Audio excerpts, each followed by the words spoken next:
To all FOSI committee and all participants, welcome back to FOSI Talk from Home series. Melinda speaking here. It's my pleasure on behalf of FOSI committee to welcome you. And thank you for sparing your time tonight. We're glad to inform you that we established the FOSI YouTube channel, uploaded all the videos from previous talk already. And don't forget to subscribe the channel and please enjoy the video. And for sure, today's talk will be uploaded as well after we discuss with Doc later on. And amid this COVID-19 outbreak situation, hope everybody doing well, stay at home and keep physical distancing. I would like to introduce FOSI committee attending today's meeting. So we have Mas Ricky, our FOSI General Secretary, and the rest will joining us soon. Thank you for registering this FOSI online talk via Zoom webinar on integrated geohistory analysis. This will be an interesting topic that we would like to discuss tonight. Very excited to share with you the registered participants reach beyond our limit. Thank you very much. So I would like to extend my gratitude to our sponsors, Noble Energy Resources and Geoscience Delta Andalan for funding this Zoom platform. We are honored to have again Douglas Waples tonight. He's a geochemistry expert from Serious Exploration Geochemistry, many publications and many papers that we see from Doug. So let me share with you a bit about his presentation today. So we'll be talking about integrated geohistory analysis as well as the geohistory plot. This integrated geohistory techniques links global, regional, and local tectonics with sedimentology, biostratigraphy, petrophysics, geochemistry, paleoclimate, and geothermics, etc. And geohistory plots are more than just a pretty wallpaper or cover illustration for reports. So they would become any curious and creative geoscientist future bread and butter. So this will be interesting talk as well. This one is a unique and powerful technology that will drive creative exploration.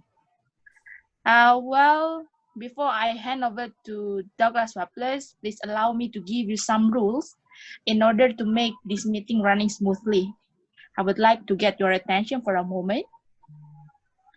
I recommend all participants to mute the audio and switch off your video during explanation from presenter to maintain good connection.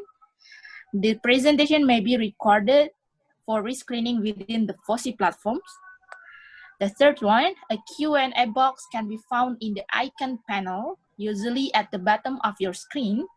Enter your name for the committee to collate for after the presentation. It will be answered live later on by Douglas Waples.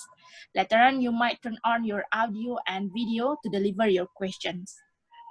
We will have a break in the middle of presentation for a moment then. Please alert me though whenever you want to stop the presentation for a short break. I will. And, yeah. Yes, Doc? I said I will. Yeah. Hope everybody happy with that. And to all participants, please enjoy your time for this talk. And to Douglas Waples, please welcome and to deliver your presentation. Thank you, Melinda. Welcome. And welcome to all of you. Thank you for attending this. I hope it will be exciting, interesting, and maybe even that may change your lives a little bit. My main topic is introducing you to something you probably never heard of before called Integrated Geohistory Analysis, or IGA. And I'm going to enter the topic a little bit indirectly. I'm going to start by introducing an important word to you. You may or may not know it. It's narrative. There's much talk today in many parts of the world about the creation of narratives, which basically means stories. In other words, people have found out it's a very good way to focus your thinking and also to communicate. And so we're going to be showing how IGA can become a major force in creating narratives, and those narratives in turn can become important for petroleum exploration.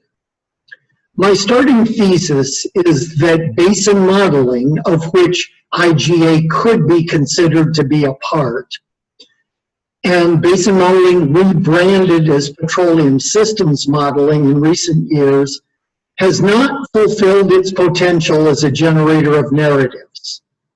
Now, to be fair, it wasn't defined as a generator of narratives, but the fact is it hasn't moved in that direction. And I believe that the geoscience community is hungry for more and better narratives that can generate exploration, enthusiasm, and ideas. So that is where we're going to be going today. How do we generate narratives, and how can those narratives help us in exploration?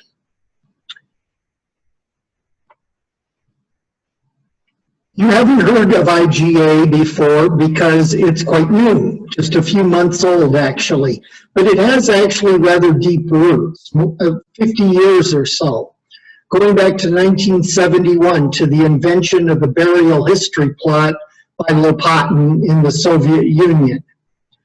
Followed just a few years later by the invention of geohistory plots by Professor Van Hinta in the Netherlands.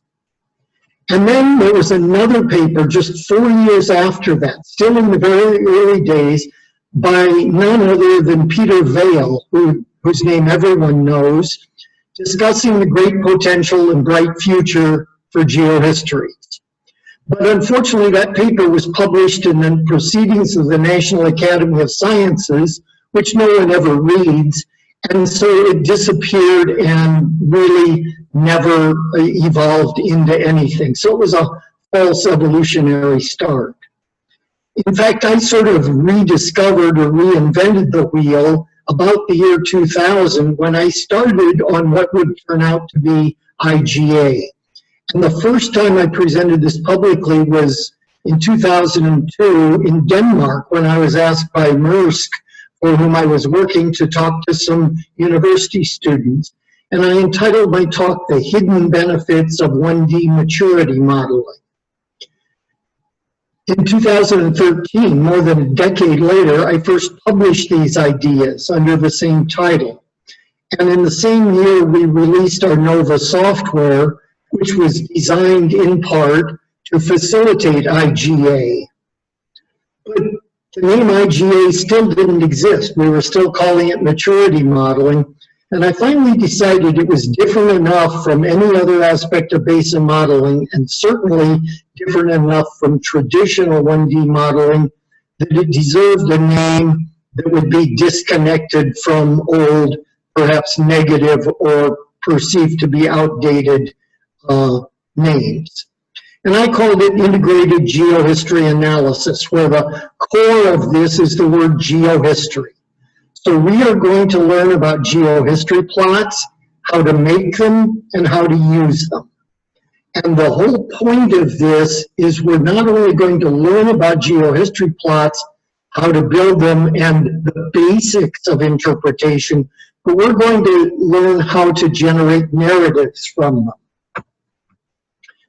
And the slides, the illustrations of modeling output in this talk all from our NOVA software. Lopatin's burial maybe even have drawn.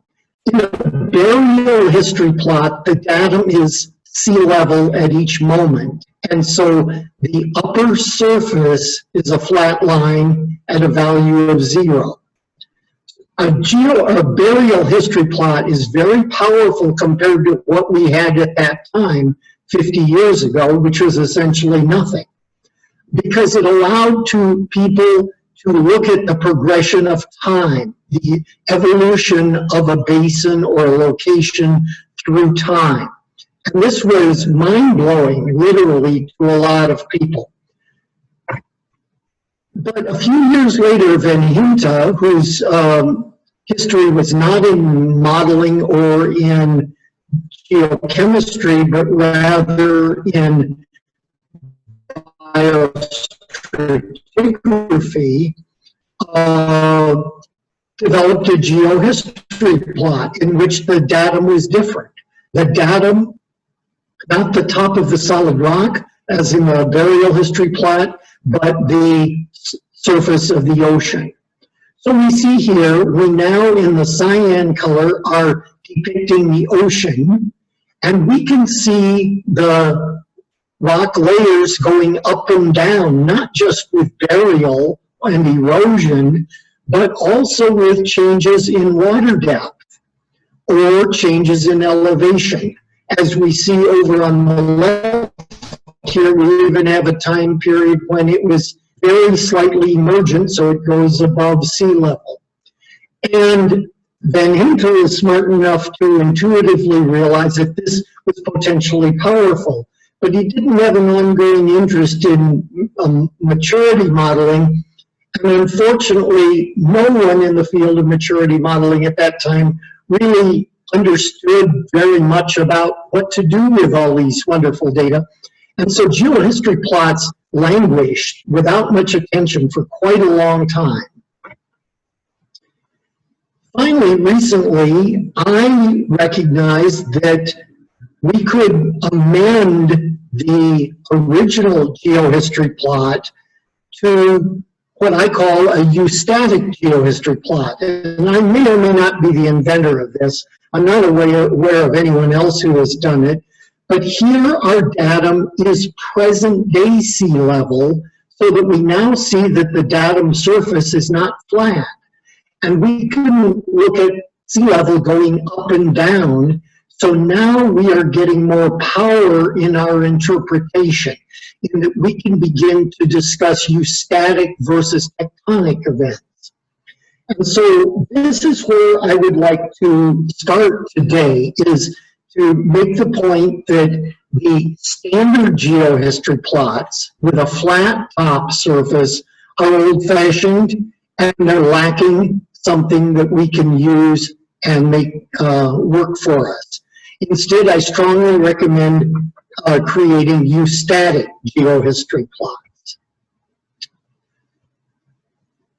Another point to make about IGA is that it operates on several different scales simultaneously, from the plate tectonic or even global scale, to regional, to basin, to play, and even to prospect scale. And it's not an either-or situation. If you're interested in a prospect, you need to know the plate tectonic and regional and basinal settings as well. So we will be operating simultaneously on several different scales, and we'll have to adjust our objectives and our application to view it on a prospect scale, new ideas and relationships from it. As an example of this, here we have the subduction of the old Farallon plate under the west coast of North America, as we see the Pacific Ocean in blue here and North America today in green. Subduction from the west. That is our plate tectonic setting for discussing the effects of this subduction. And then we can make that a time-dependent phenomenon, which is shown by this series of 8 maps, in which the details of the subduction are reconstructed at different times. We're not just saying, well, we just do subduction and it's all the same. We're trying to personalize it through time to, again, create a scenario that is as accurate as we possibly can.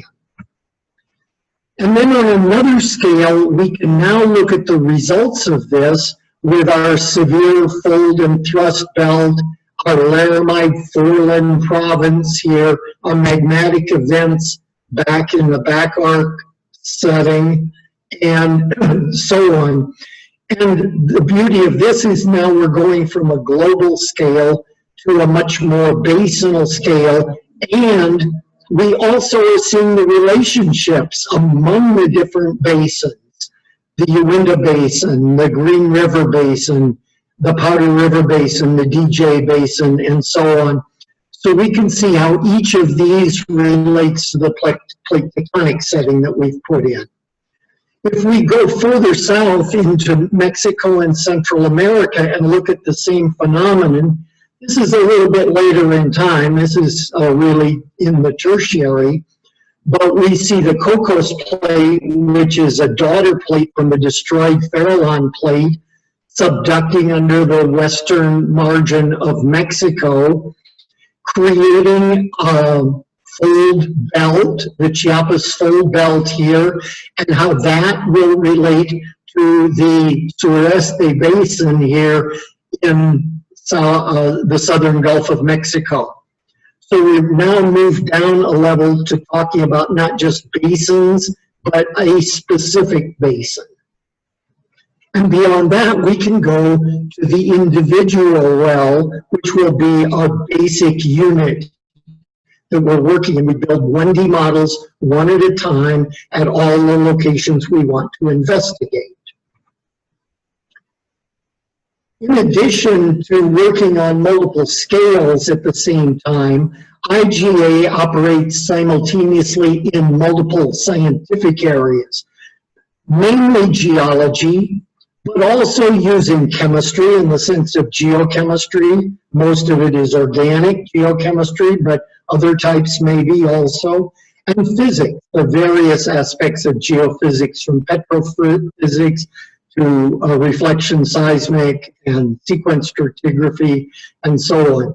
So we have to be cognizant that our results will depend on our skill in taking fruit from all of these different areas and making a tasty fruit salad out of it.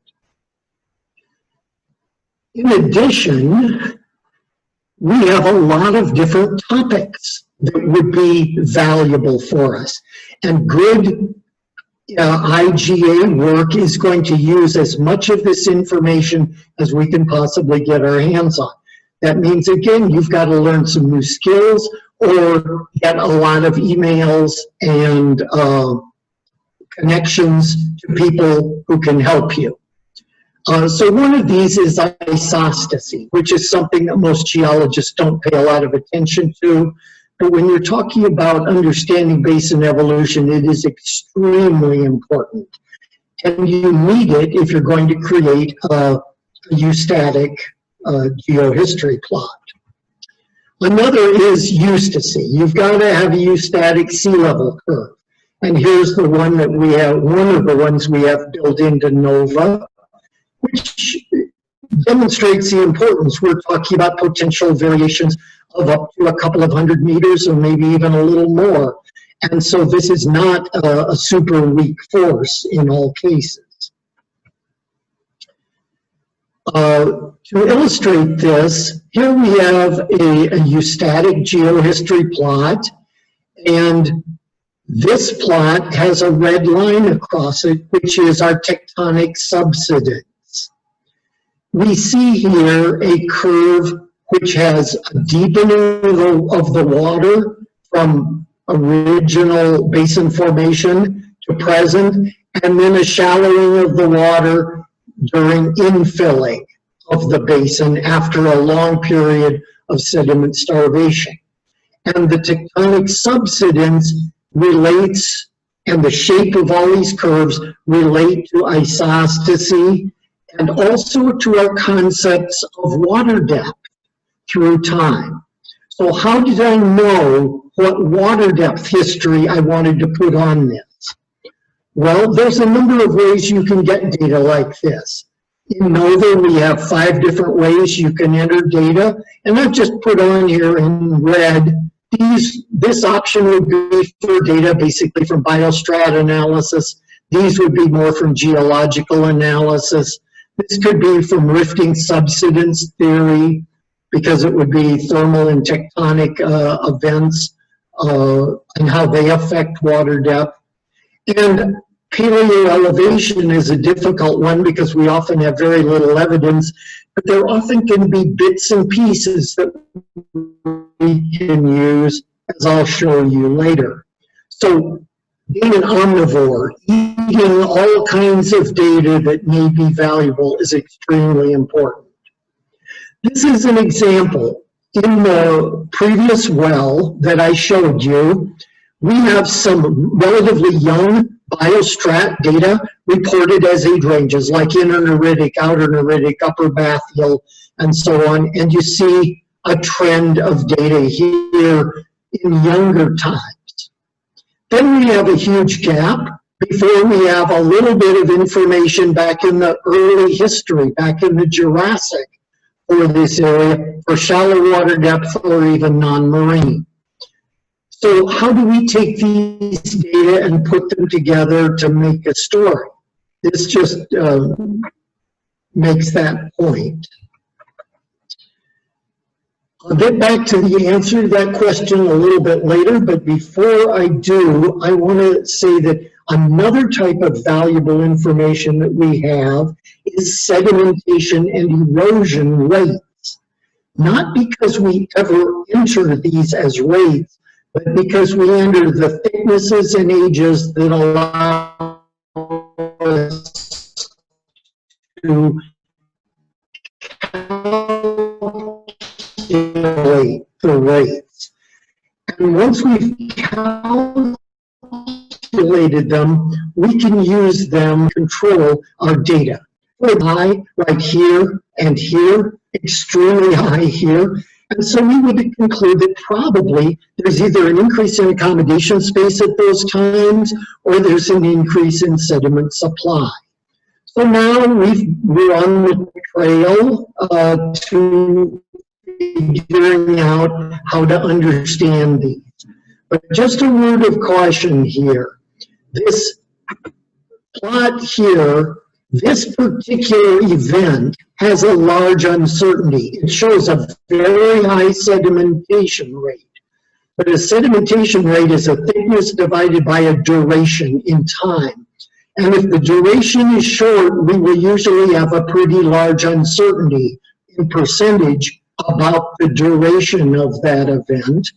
And that can lead to some strange sedimentation rates, particularly very high ones. So don't take these numbers always too literally. This is where this technology can be valuable for quality control, because you could say only allowed 200,000 years short. Maybe we should think a reasonable rate for sandstone deposition is 250 meters per million years, and so it should be 600,000 years instead of 200,000 years. So that type of thinking can come out of an analysis of this type of data. We also can look at rates of erosion. All of the blue arrows here indicate erosional events with relatively slow erosion rates in this case. That probably suggests they're not very interesting, very important. It might even argue that they're maybe controlled by use to sea or very mild local tectonics rather than something bigger. But here, more recently, we see the situation is a little different. We've moved into a longer period with slightly higher proposed erosion rates, suggesting that this event, or these events here, may be a bit different in character. Another thing is paleolatitude, and we can easily reconstruct that using one of several mapping, paleomap programs, Chris Cotise's, or the one from the G-Plates group at the University of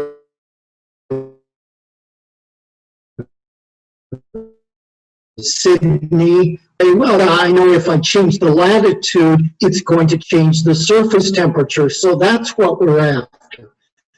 And that is, in fact, one of the major uses of paleolatitude reconstruction in the field of basin modeling. But for IAGI, isn't quite as interesting. This is from the Delaware Basin in West Texas. It's part of what is called the Permian Basin, and its paleo-latitude history is shown by the purple line. And what I've done here is I've attempted to interpret it in terms of the tectonic. So what we see here is that South America first bumped into this part of Laurentia, or North America, almost 400 million years ago, and did it again at this time. And this was the effective time that led to the real formation of Pangaea. And we've broken it down here into several events. This is when the continents came together, and then in the Permian, they fell apart. And so we've got the Triassic rifting, formation of the North Atlantic, et cetera, et cetera. What I find interesting about this is that we see here the terrain is headed north at a fairly good rate, and then at about the time that South America hit North America, we see it stopped moving north.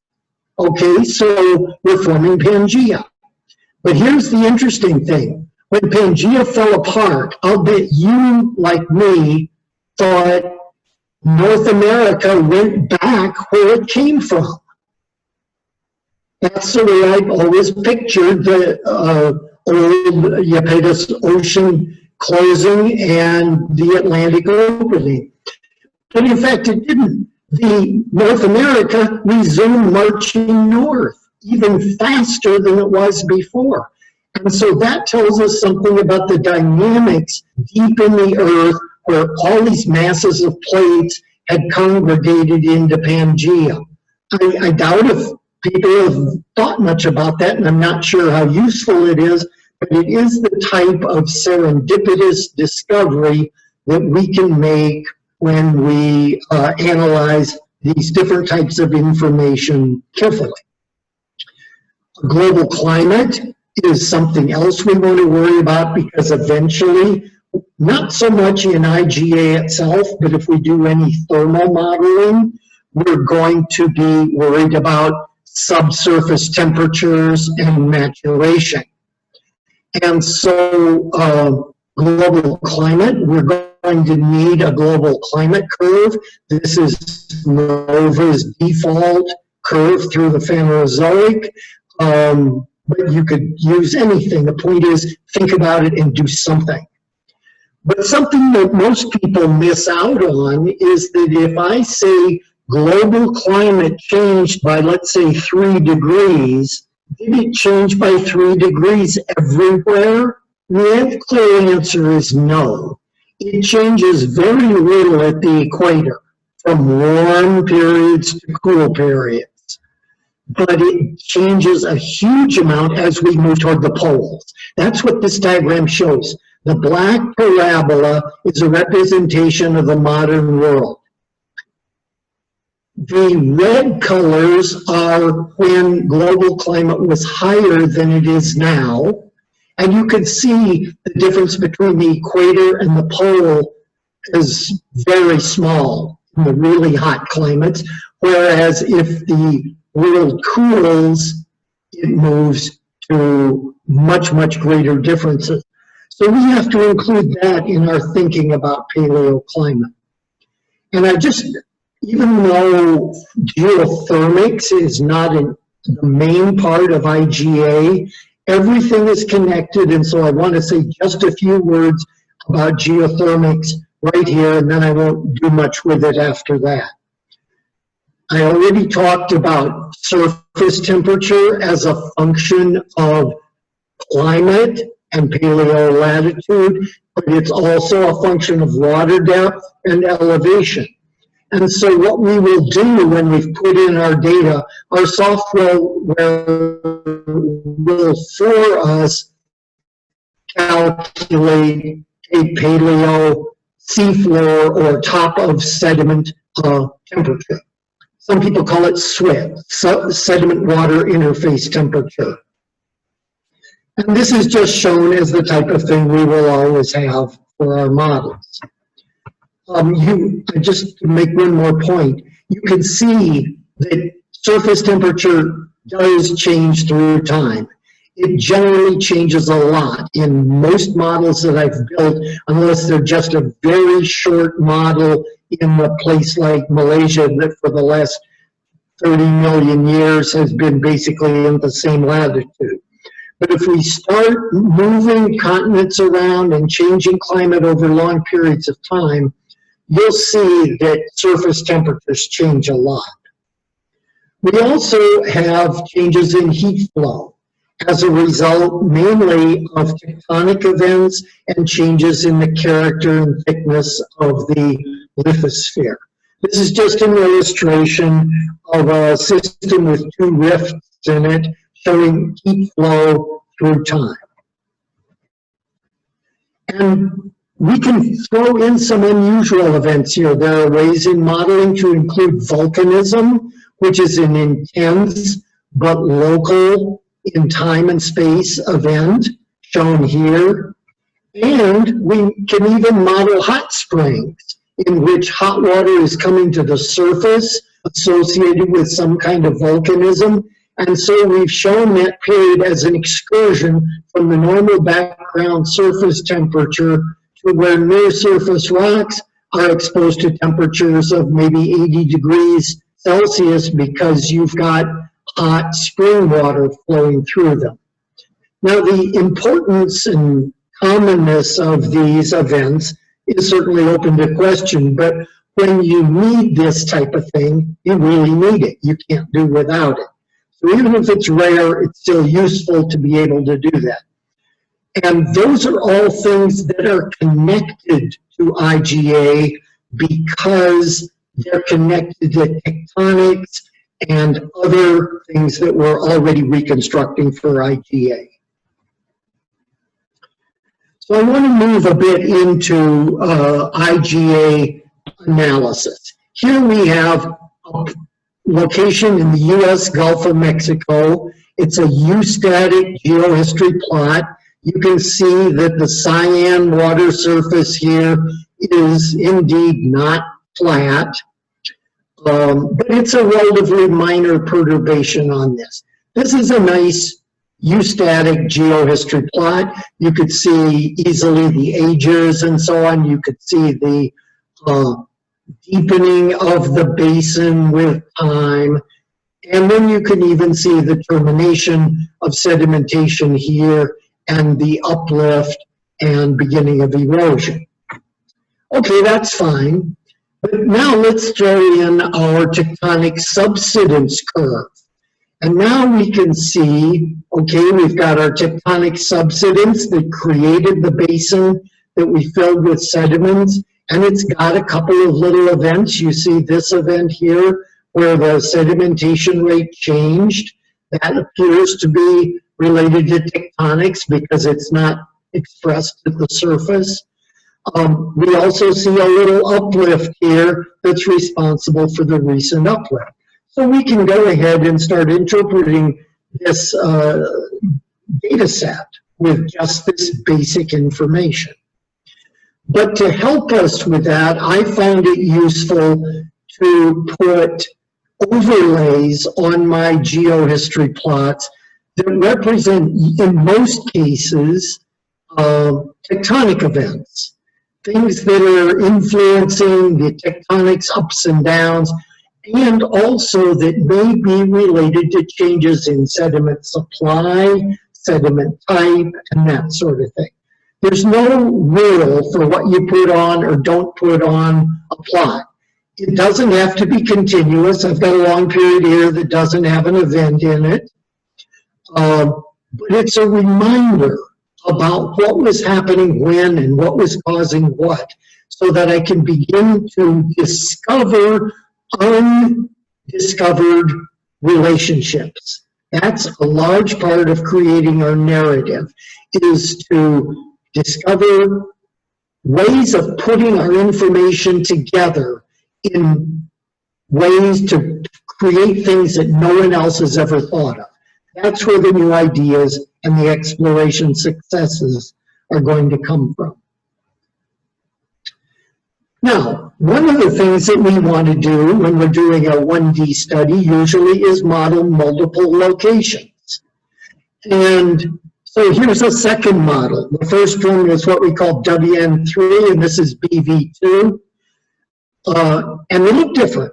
You could tell that quickly by the color differences. They've got some different strata in the models. They've got different thicknesses of the salt, for example, which is very thick in this one, and not very thick at all in this one, and so on. So they're clearly different. So I can begin to compare these and learn by comparing. But just a word of caution. There's something very dangerous about comparing this with this. And that is scale. If you're going to do visual comparisons, you need to be working on the same scale. This scale is very different from the previous scale. It went to 8,000 meters. This goes to 4,000 meters. So when I plot it properly on the correct scale, I see now the difference is quite a bit larger than I even suspected before. So, another reason we would want to work with IGA is to compare one area with another. In this case, we're going to compare the Anadarko Basin with the Permian Basin. Now, they're pretty close together, and they're very similar in age, and they're formed by parallel processes. So you might think they'd be almost perfect analogs for each other. And in some ways they are, some they aren't. Here is the Ouachita suture all along here. It actually has different names at different places, but certainly called Ouachita out in this area. And you see that the Anadarko Basin was right at this bend, whereas the Permian Basin is in a very different geometry. And so just looking at them like they were two different points along the same trend may be a mistake. We need to be very careful about that. So here's the Delaware Basin. Okay? It's one of the deepest basins. I think it might be the second deepest basin in North America. And it's called the Permian Basin because the bulk of the sediments, as you can see by the orange color, are of Permian age. Very famous, very productive for 100 years, etc. So we've got our reconstruction here with all our events. We've got our tectonic subsidence curve. We've got our uplift history during the tertiary, etc. All of that is in there, and that is ready for interpretation. We've also got the deposition of our Cretaceous section here after a long, long unconformity. Let's go to the Anadarko Basin. Here it is.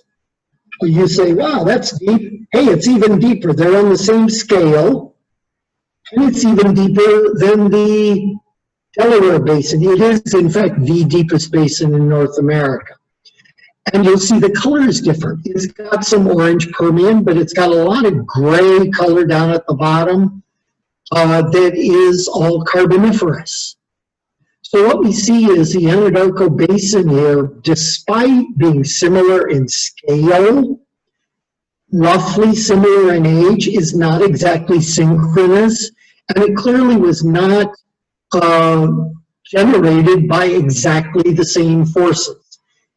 We do, however, see that the same events, the severe foreland and the laramide uplift, have caused the subsidence that gave us our Cretaceous section.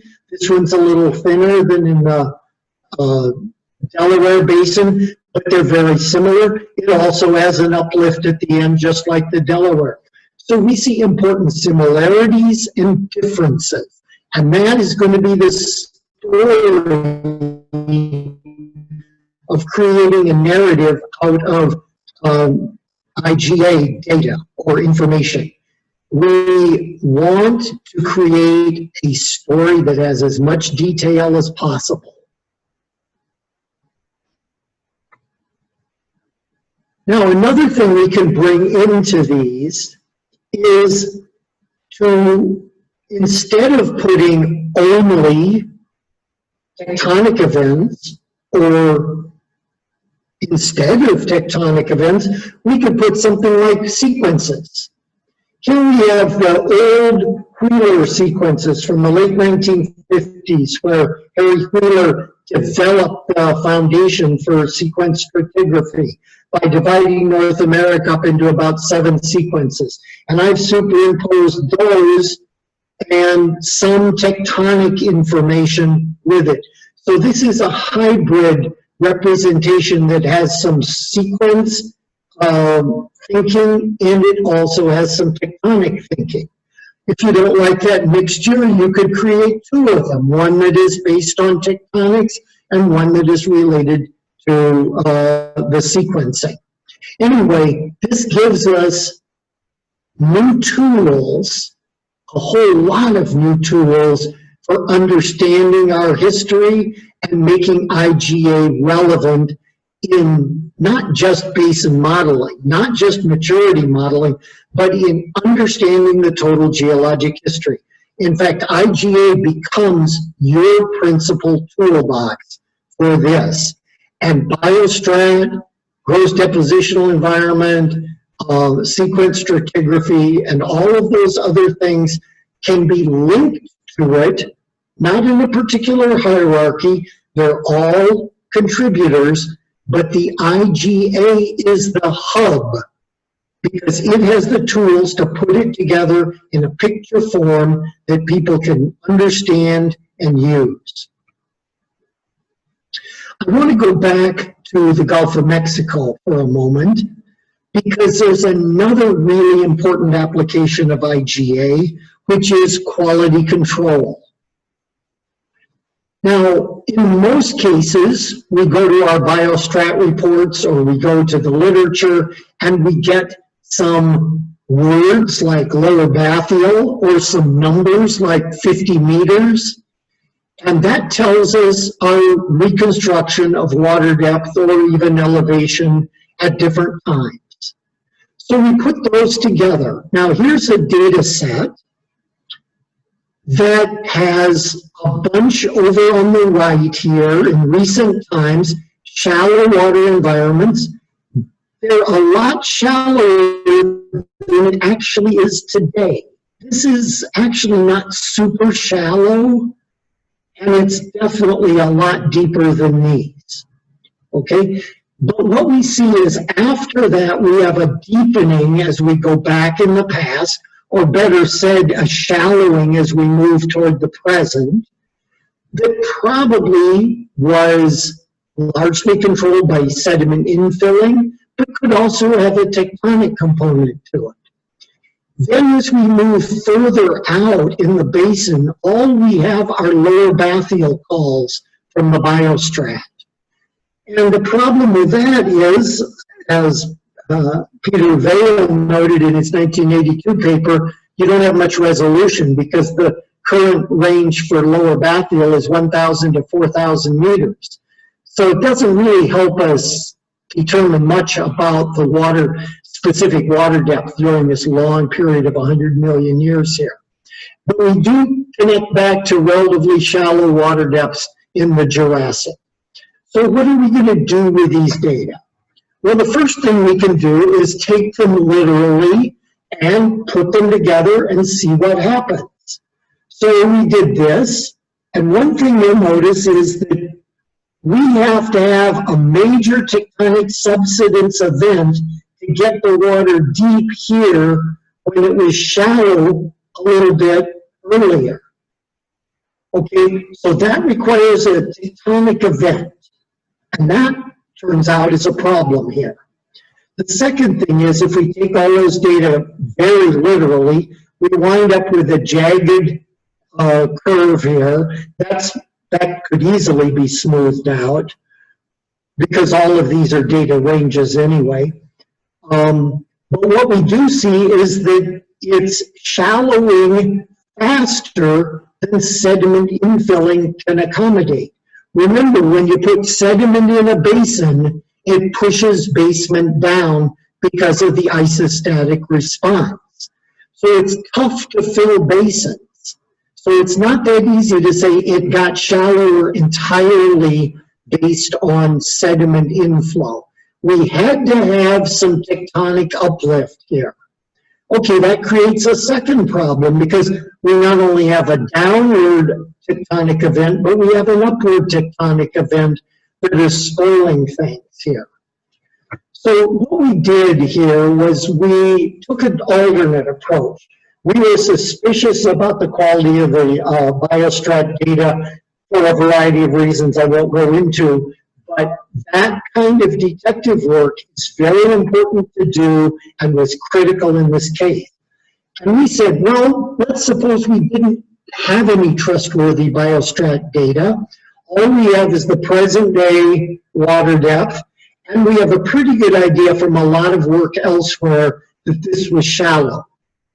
But we know something about the history of this. This is the Gulf of Mexico, and we know a lot about the Gulf of Mexico rift.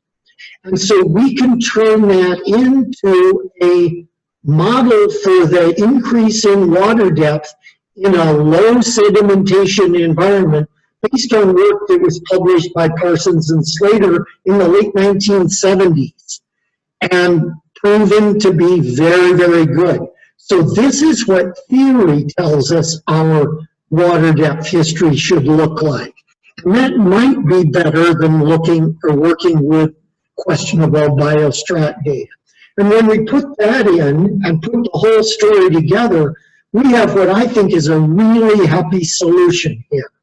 We've got a nice, smooth red curve of tectonic subsidence that shows the effects of cooling. Rapid cooling early on and some tectonic subsidence as well, but rapid cooling of the rifted margin, slowing as it gets cooler. We have an infilling by the sediments that takes us very nicely up to the present day water depth without it ever getting shallow.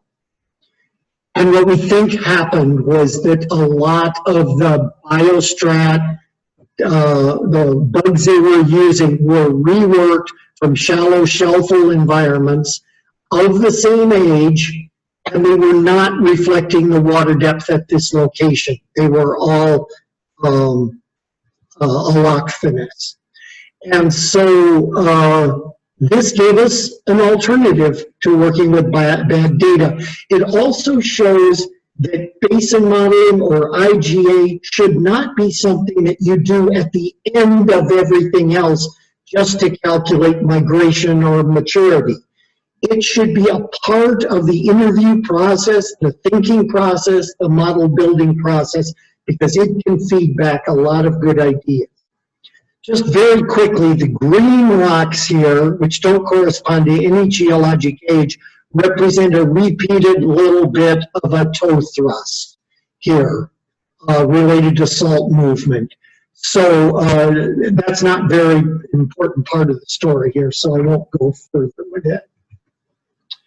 So this is just a reminder of what the biostrat told us. This is what we wound up with. I feel personally like it's a much better model. Let's have a look at the North Sea and the Central Graben, which everybody's heard of. Everybody knows the Central Graben was formed in the Jurassic rifting of the North Sea. That's just a standard thought. So here's a model for the North Sea showing the Jurassic rifting as a tectonic subsidence event here. And you say, okay, that's great. And if you look at this a little more, you say, yeah, but what's all that stuff that happened before the Jurassic? And that's when you realize that this area had a history. It was the Northwest European basin in the Paleozoic. It was a major basin with its own history. And so that gives us insight because this was subsiding. It was a zone of weakness. And this rifting did not come completely out of the blue, out of nowhere. It was probably occurring on a zone of weakness that developed in the previous 200 million years. So that helps us understand the context in which the Central Graben was born and evolved. It doesn't just start at the beginning of the Jurassic because somebody said nothing below the Jurassic is interesting. But when we look at the tectonic subsidence curve here, we see some interesting things. Here's the rift and the drift. Okay, that's pretty good. Then we've got something else going on here. There's a rejuvenation or a new event here. This is pretty clear. And it's reflected in a big change in water depth here. So this is real, and that means this is an invitation for us to think about it, learn something, maybe develop a deeper understanding or a new idea. And simultaneously, we'll notice here that this rapid final infilling today, or very recently, of this basin into a shallow marine environment almost, is not something that could be accomplished just by throwing in a lot of sediment. We put in a lot of sediment, but it wasn't enough to fill it. We still needed some tectonic uplift. So we've got an event here which created, it had tectonic uplift, but it probably also created a new supply of sediment here. So now we've got some talking points. We're going to put in a rifting event here, and then we're going to analyze this and at least give it some thought. I've just called it a continental sag basin, kind of like many of the basins on the craton of North America that are of similar age. That seemed like a reasonable analogy to me. Okay, so I've got the old part of the history put together. I mentioned this. This is some kind of folding event here, possibly up in southwestern Sweden, that uplifted a larger area and created a sediment source. But the most interesting part for me is this one. And you look at it and say, okay, that's in the Paleocene, and the water depth went from kind of outer shelf to bathyal, okay? Well, if you look at it in detail and look at the sediments, the layers circled in red here, you notice those four are the famous North Sea chalks. So what we had going on during this time was deposition of the North Sea chalks, right here, okay? And we all know that chalk deposition terminated as shown here. It terminated suddenly. And what happened was we went from a moderate sedimentation rate that was almost all chalk to a very slow sedimentation rate, which was mostly clastic. In fact, mostly fine-grained clastic.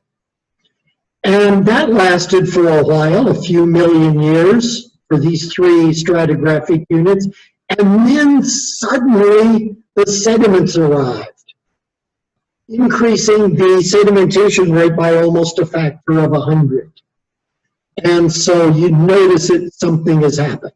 And we also, we also notice that there's a significant portion of sandstone here. So this was just the residual material that was accompanying the chalks. We took away the chalk and we're left with this fine-grained material, very quiet environment. Right here, between Balder and Horda time, we changed into an environment which was catching new sediment from a completely new source at a much higher rate with a lot of coarse clastic material.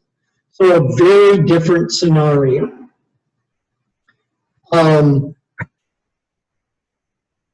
And the final point to be taken from this is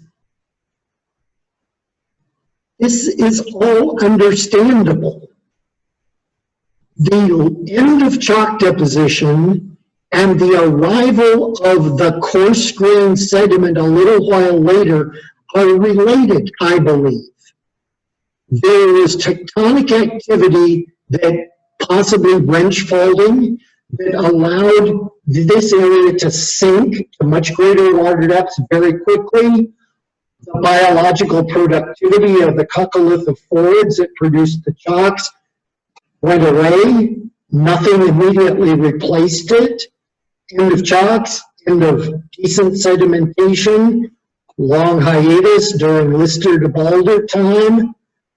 And then, possibly as a result of the same tectonic event, the coarse sediments, perhaps from an area where in a wrench fault there was a porpoise structure where the block went up, whereas it went down here, that block went up and provided us a new source of sediment that was for some reason delayed in arriving here.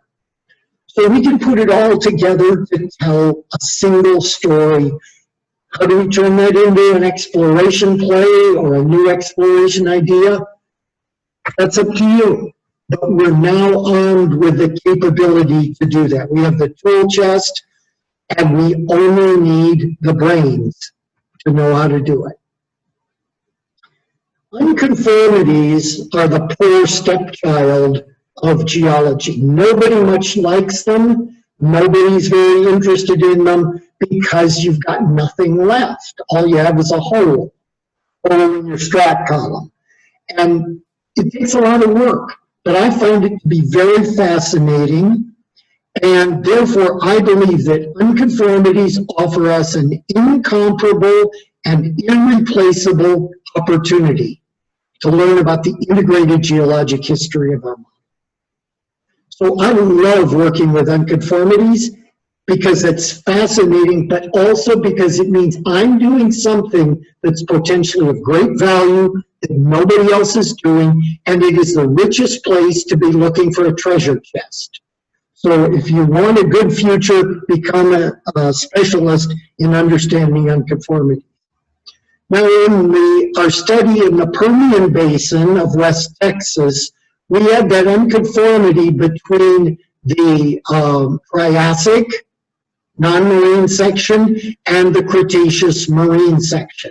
So we reconstructed it as a series of 9 Cretaceous units with some short hiatuses between some of them, and a final Paleocene unit. We reconstructed the missing thicknesses by analogy, and then we eroded it because we know what's missing today. Everything deposited during the green period from this time to here is missing today.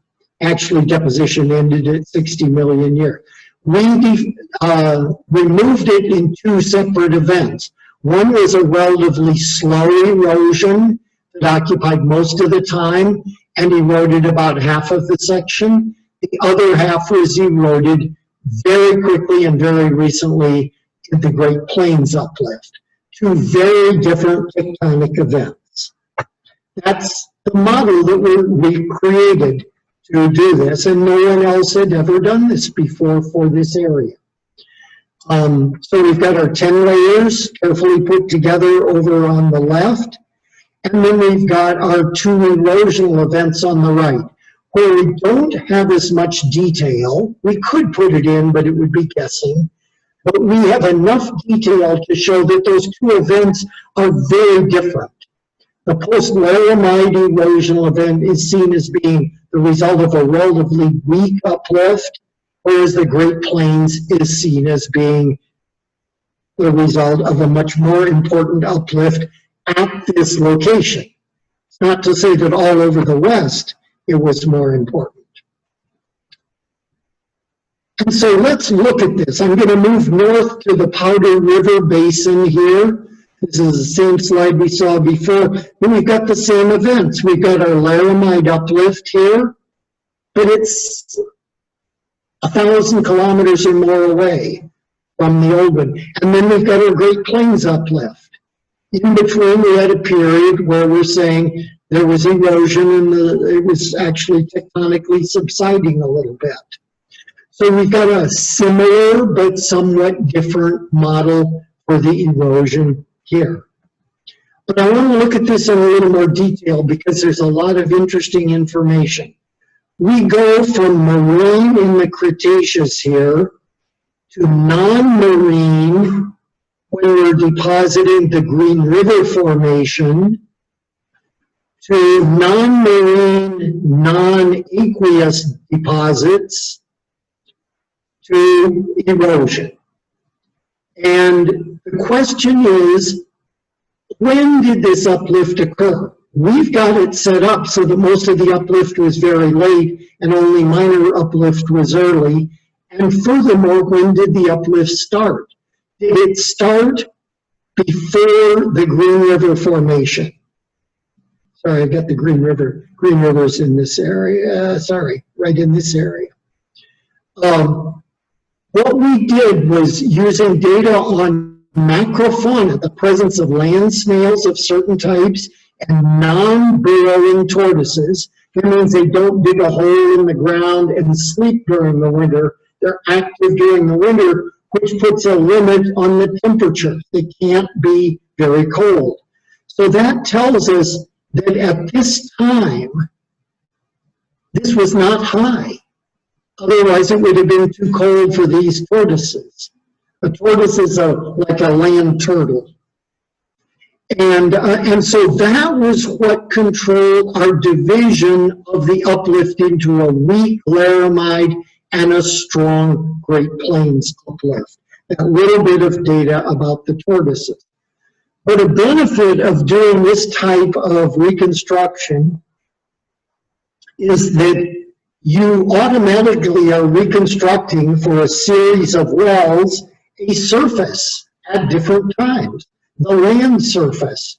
So here I've chosen a particular interval 29 million years ago, and I've plotted about 70 or 80 wells in the study in dots that show the elevation above sea level. And what we see is that there are two areas that appear to possibly have been of internal drainage, either forming lakes or coal swamps, this one and this one.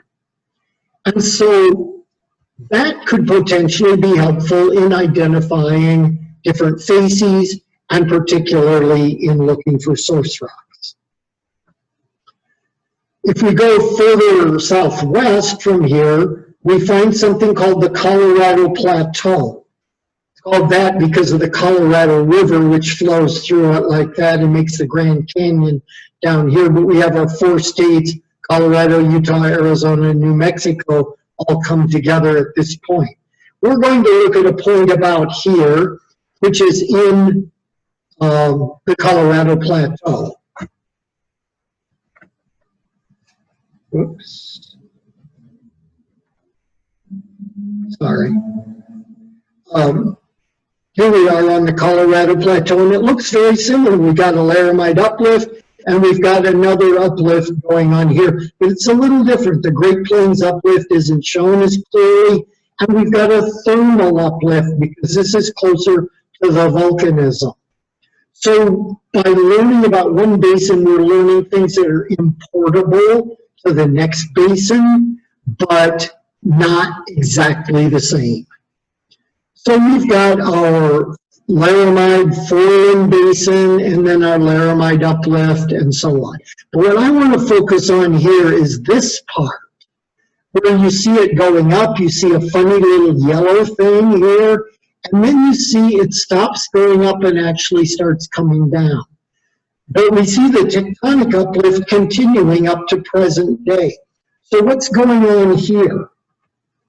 Well, again, crocodile fossils in the Green River Shale indicate a warm climate, mean annual surface temperature not lower than 23 degrees, and therefore lower at low elevation. That tells us that lake here that gave us the Green River Shale was not up in the mountains. It was down very close to sea level. That's an important question that had not really been answered before. So then that's part of the story. It helps us control when the real uplift started. And in fact, I think it's very likely that the lakes ended because of uplift. The land surface was pushed higher, and the things that, the dams that formed the lake disappeared or were broken, and end of lake story. Now, the Colorado Plateau is hot. Here's the Four Corners area. This is a heat flow map. This area is all quite hot, and our study well is right in this area. So we could imagine that there could have been an appreciable thermal uplift at this location.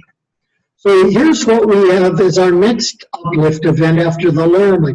The basin and range thermal uplift proposed to be fairly strong, and good evidence is shown by this yellow layer, which is basalt.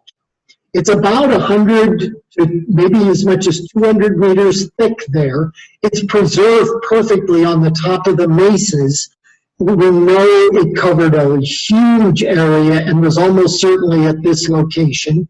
It's gone today, however, through erosion, undercutting, and so on. That fell down, and that revealed these softer rocks below, which then could erode faster, and so on. So let me go on to the next one. What we see here is that when the erosion starts going faster, it stops going up, because erosion is now competing very well with tectonic uplift.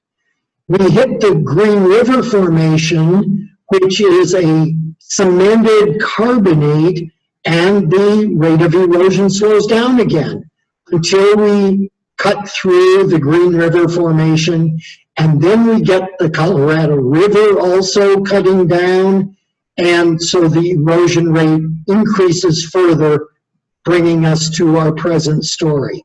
So we have all these different components here: slow erosion, faster erosion, a slowdown during the cemented carbonate time. Then we move into the weaker layers below it, and it slows down again because of the history.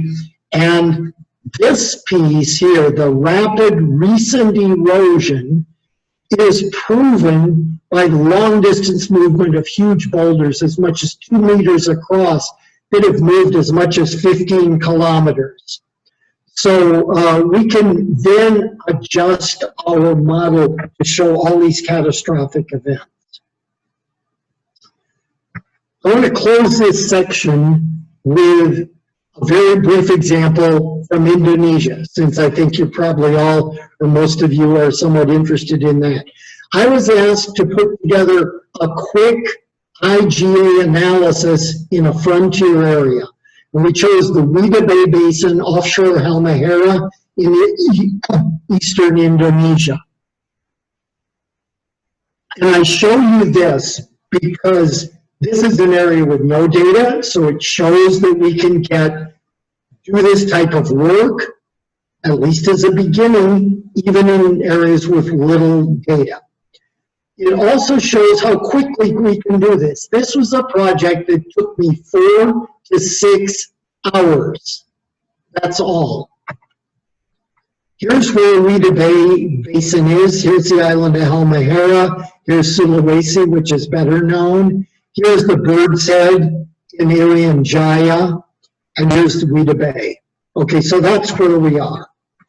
It's a very tectonically complex area. Here's the approximate location of this model right out in the middle of the basin. So you can see that our reconstruction not only doesn't have a lot of data, but it has a lot of complexity. And there's no chance I'm going to do the right model the first time I build one.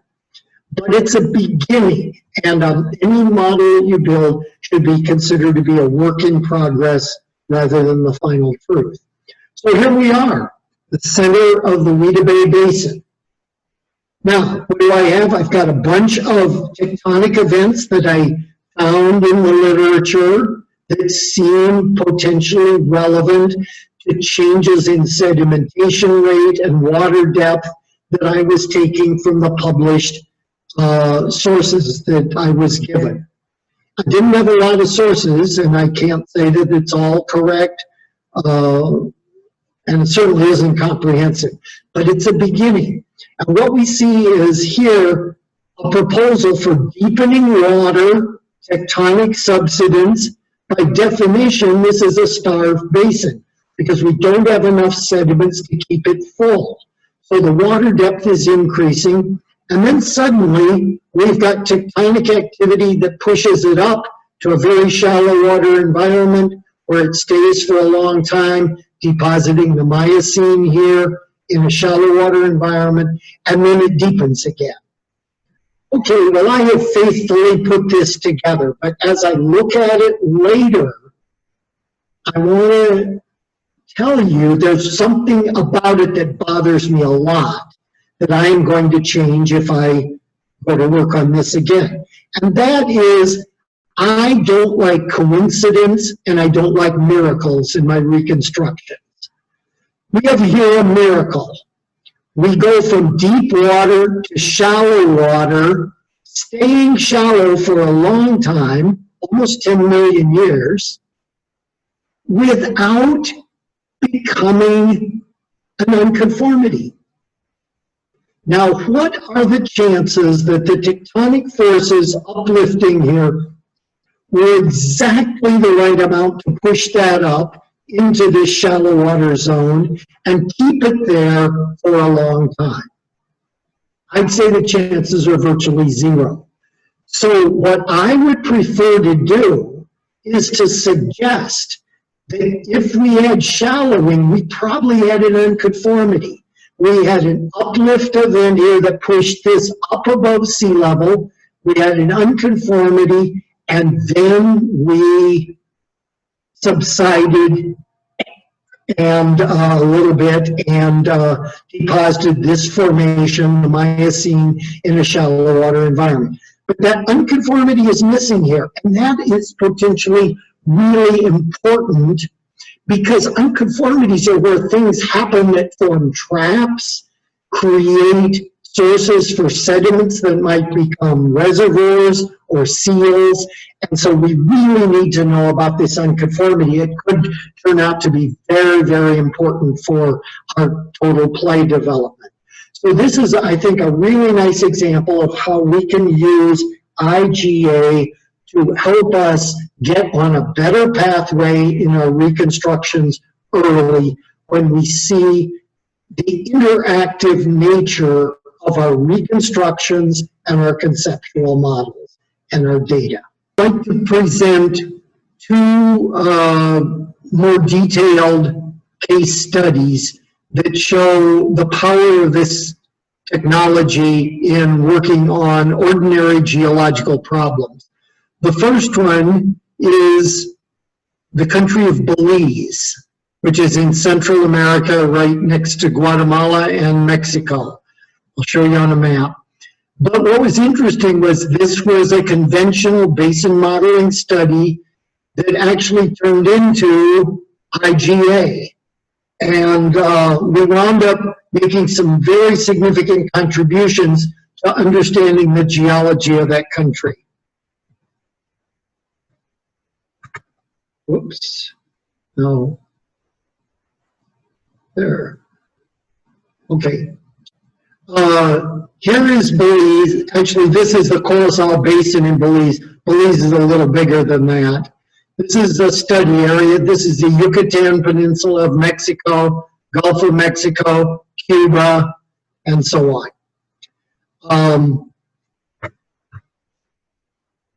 The study area in the Yucatan plate or block in particular are in a very tectonically active area. You've got subduction of the Cocos Plate over here. You've got the old Gulf of Mexico rifting over here. You've got the Laramide orogenies coming down at the end of the Cretaceous and early Tertiary, all the way from Canada down to Mexico.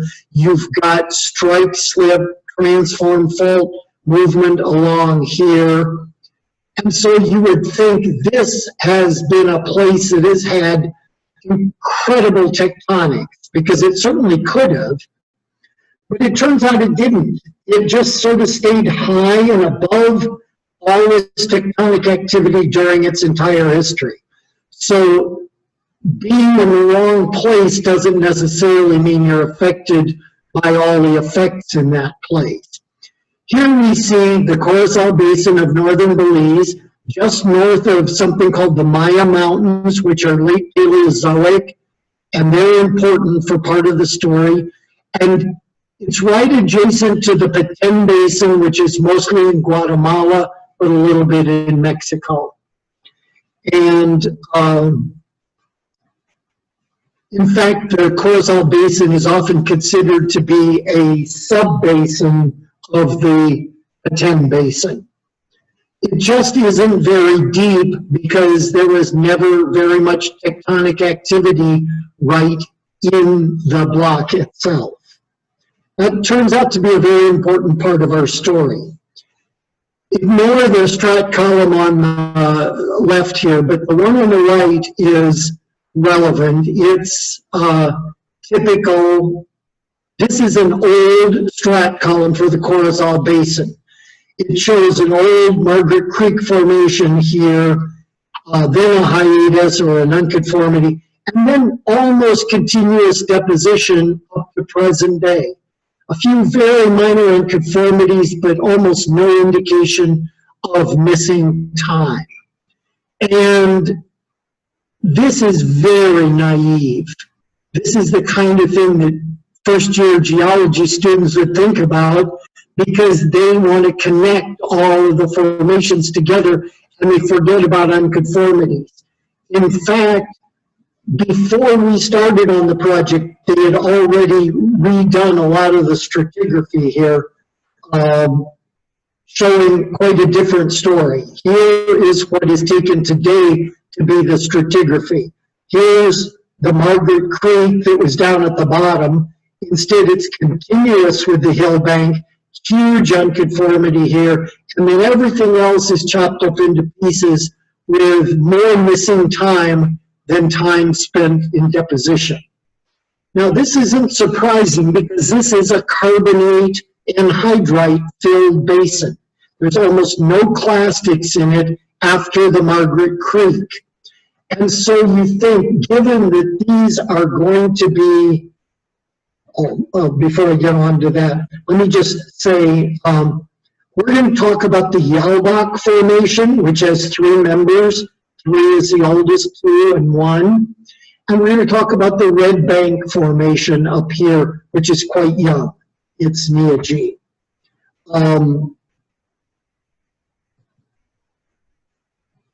So the Yalbach Formation, Upper Cretaceous, 3 members.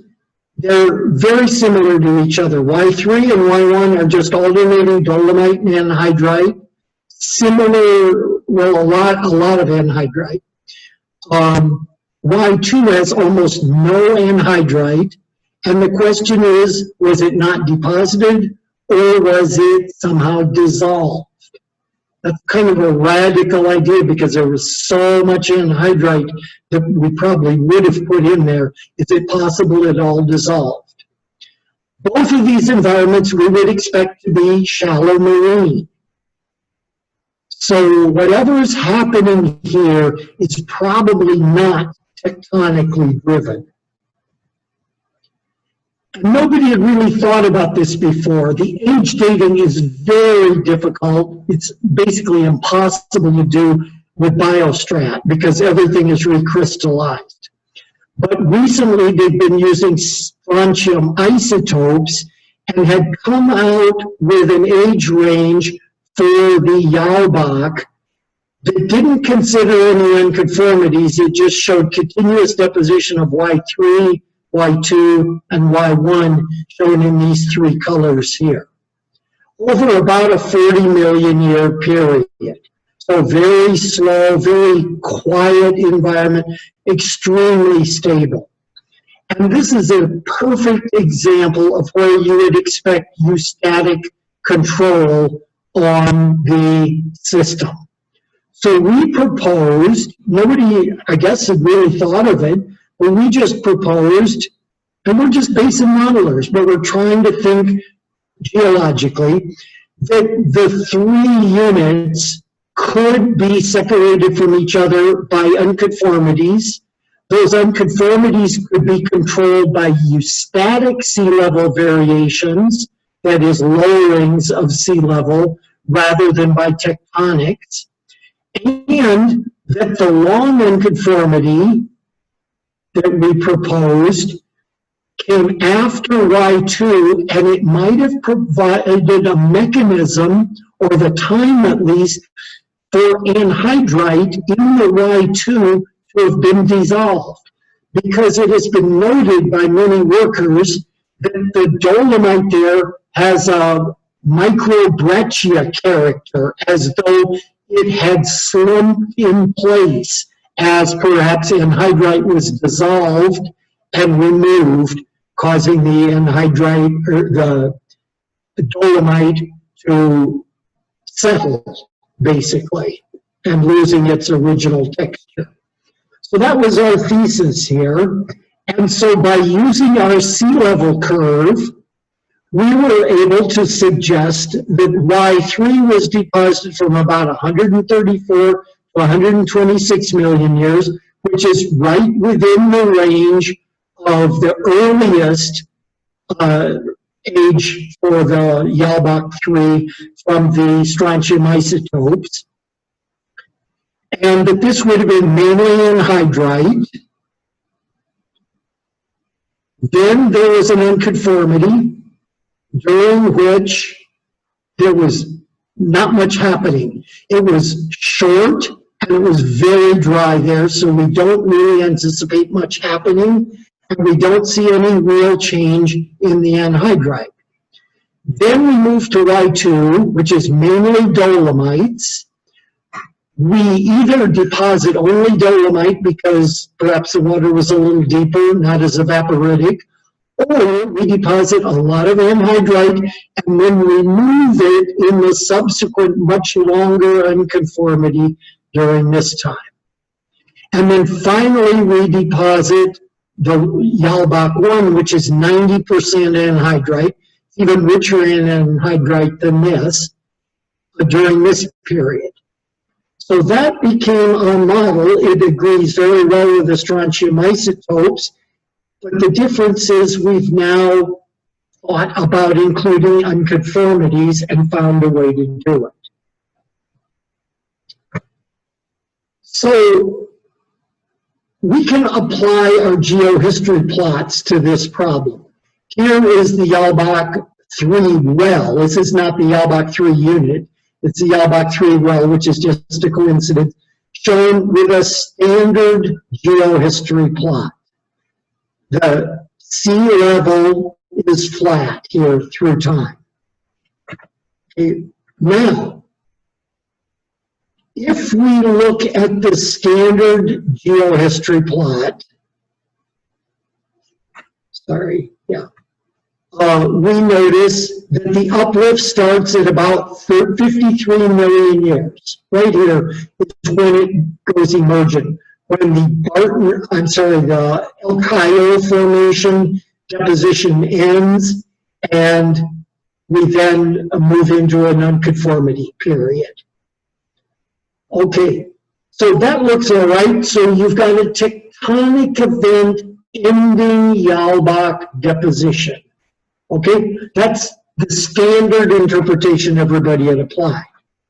But if you actually look at the sea level curve, you'll notice that sea level also starts to fall at 53 million years.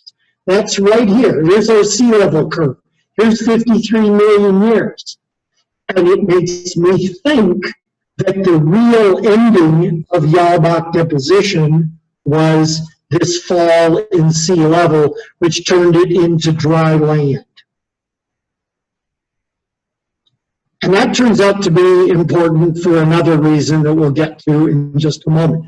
So now, to attack this problem, we use instead the eustatic geohistory plot, which is not flat. And what we notice here is that the cyan line at 53 million years starts going down as sea level falls. That leaves this land dry, available for diagenetic transformations or erosion. And so that brings me to the Red Bank Formation.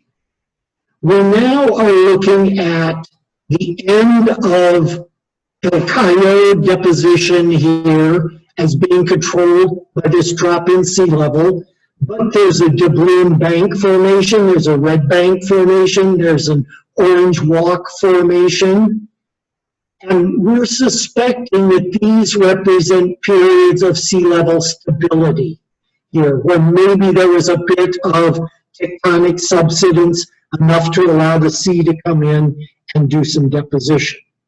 At least for the orange walk and the doubloon bank, which are demonstrably marine. The red bank is a completely different animal. It had always been considered to be marine because it was sandwiched between other marine units, and nothing non-marine had ever been proposed for beliefs. The distribution today of the Red Bank Formation is very limited. It's limited to the southwestern corner of the basin, but it's present in several wells there in relatively impressive thicknesses, up to 250 meters thick here. And so you say, well, why was it deposited just in that area? If it's marine, why would the marine waters have been way up here, far from where the water is today? And when we look at a eustatic geohistory plot for a well up in that area, we see something interesting. It's coming down, the surface is coming down here, and then the red bank is somehow being deposited in something that was cut out of this. There's some downcutting that is occurring while it's in this exposed above sea level realm. And if you think about it a little and you know what the red bank is, the red bank is the only clastic unit in the basin other than the oldest one. It is nothing but red clay. And you wonder, where did red clay come from in a carbonate evaporite basin? And why does it get so thick, infilling gaps or canyons in that area, very locally? The answer is very simple. The underlying rock is dolomite. There has been karstification during this long exposure here, formation of sinkholes, and infilling of those sinkholes with insoluble plastics in a non-marine setting. Very logical, it's just that no one had thought about it. And so what we proposed in reconstructing was a wider original distribution of the red bank with some subsequent erosion of some of the thinner occurrences. But you could go from 0 thickness to 250 meters thickness in a matter of meters there, the way it fills in the holes. Now, that tells a nice story for the Jalbach and a different nice story for the Red Bank, and they're related because they're both related to eustatic forces. But there's an exploration-oriented story here too. Belize doesn't have much petroleum that has been discovered yet. All the petroleum that has been discovered is down in this area in the Killbank sandstone, which is Upper Triassic. It's quite old. And the question is, this is the only other clastic material in the basin besides the Red Bank Formation. So I think what happened is that you developed drainage bringing sandstones out of the Maya Mountains 200 million years ago. You deposited some sandstones that later accumulated oil. The oil had migrated probably from the west in the Petén Basin of Guatemala up dip, been trapped here, and that the area covered by these sandstones is very similar to the area covered by the Red Bank Formation, which suggests to me that the zone of weakness, perhaps faults or fractures right at the junction between the basin and the Maya Mountains, remained a preferential fluid conduit for something like 200 million years. And so that was the rejuvenated pathway followed by the water flowing in Red Bank time. And so the idea is to understand this, preferential surface water flow patterns developed in the late Triassic at the northwest margin of the Maya Mountains, depositing sandstone, which gives us reservoir beds and carrier beds. The flow pattern persisted at the surface through time, at least on and off, as proved by the karst topography and Red Bank deposition almost 200 million years later. Hydrocarbon migration through the sandstones, if they extend into the Petén Basin, or possibly the fracture system that probably is there and associated with all this from the Petén Basin in the Corozal Basin, and that this interpretation then has implications for exploration in both Guatemala and Belize. And this all comes in just working through the basic geologic data or a basin modeling study. But it was the new ideas about the reservoirs, the provenance of the Red Bank, its character, why it's deposited there, that is the key to understanding it. And that could only come through a process like IGA, where so many different lines of evidence and so many different technologies can be brought together. This shows the picture I'm imagining. You've got right in front of the Maya Mountains, hydrocarbons coming out of the depot center in the Petén Basin, which is somewhat productive, moving this way. We just don't know how big a play that could be, but it certainly makes it interesting. For the final example, I'd like to go through a well that is already on the internet in a YouTube video. I'll do it a little shorter and a little bit differently this way. It's for the Münsterland 1 well in northwest Germany. And the whole idea here is let's build better models. This has been a well, it was drilled 60 years ago for scientific purposes. It was extensively studied. It's 6,000 meters of mostly carboniferous section, studied in great detail by the Germans, and it's been a classic. German students and academics continue to use it as a useful example for modeling. And each student publishes a slightly different model, but they all tend to look rather like this.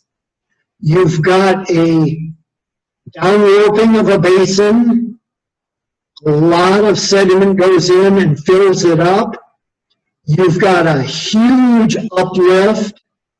Then you've got a huge downwarping of some kind that creates accommodation space for Triassic age sediments. And then you have another uplift that erodes the Triassic, so it's missing today. And then you have another event that gives you deposition of the Cretaceous. So what we have today is not everything that we propose. We're proposing putting in this rock here and having some very notable tectonics in here.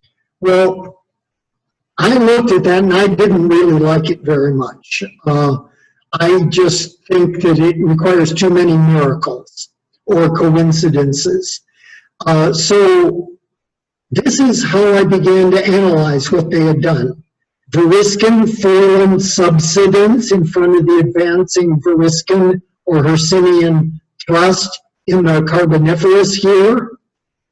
Then inversion of that as the thrust arrived at this area, creating the Variscan Mountains, which were proposed to be quite high, not Himalaya high, but 3,000 meters here, and then go crashing down again in a very short time and have everything subside very much in order to accommodate a fairly thick Triassic section.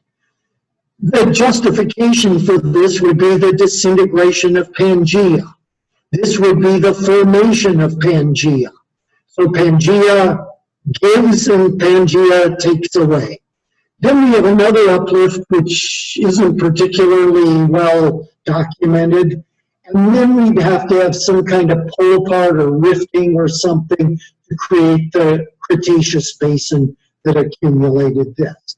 So that's what we have to work with. Now here's the setting. This is the UK right here, Ireland. Here's the French coast. And this is northwest Germany. Here's Denmark. So we're talking about this area. And so if we zoom in on this little block, in the north part, we've got the Lower Saxony Basin. On the south, we've got the Rhenish Massif, which is a thrusted area, part of the Hercynian, yeah. And then the Münsterland one well is right here, right in between them. And so our first question is, does the geohistory, should it represent the Rhenish Massif or the Lower Saxony Basin? The Rhenish Massif is a big, igneous metamorphic complex. This is a sedimentary basin.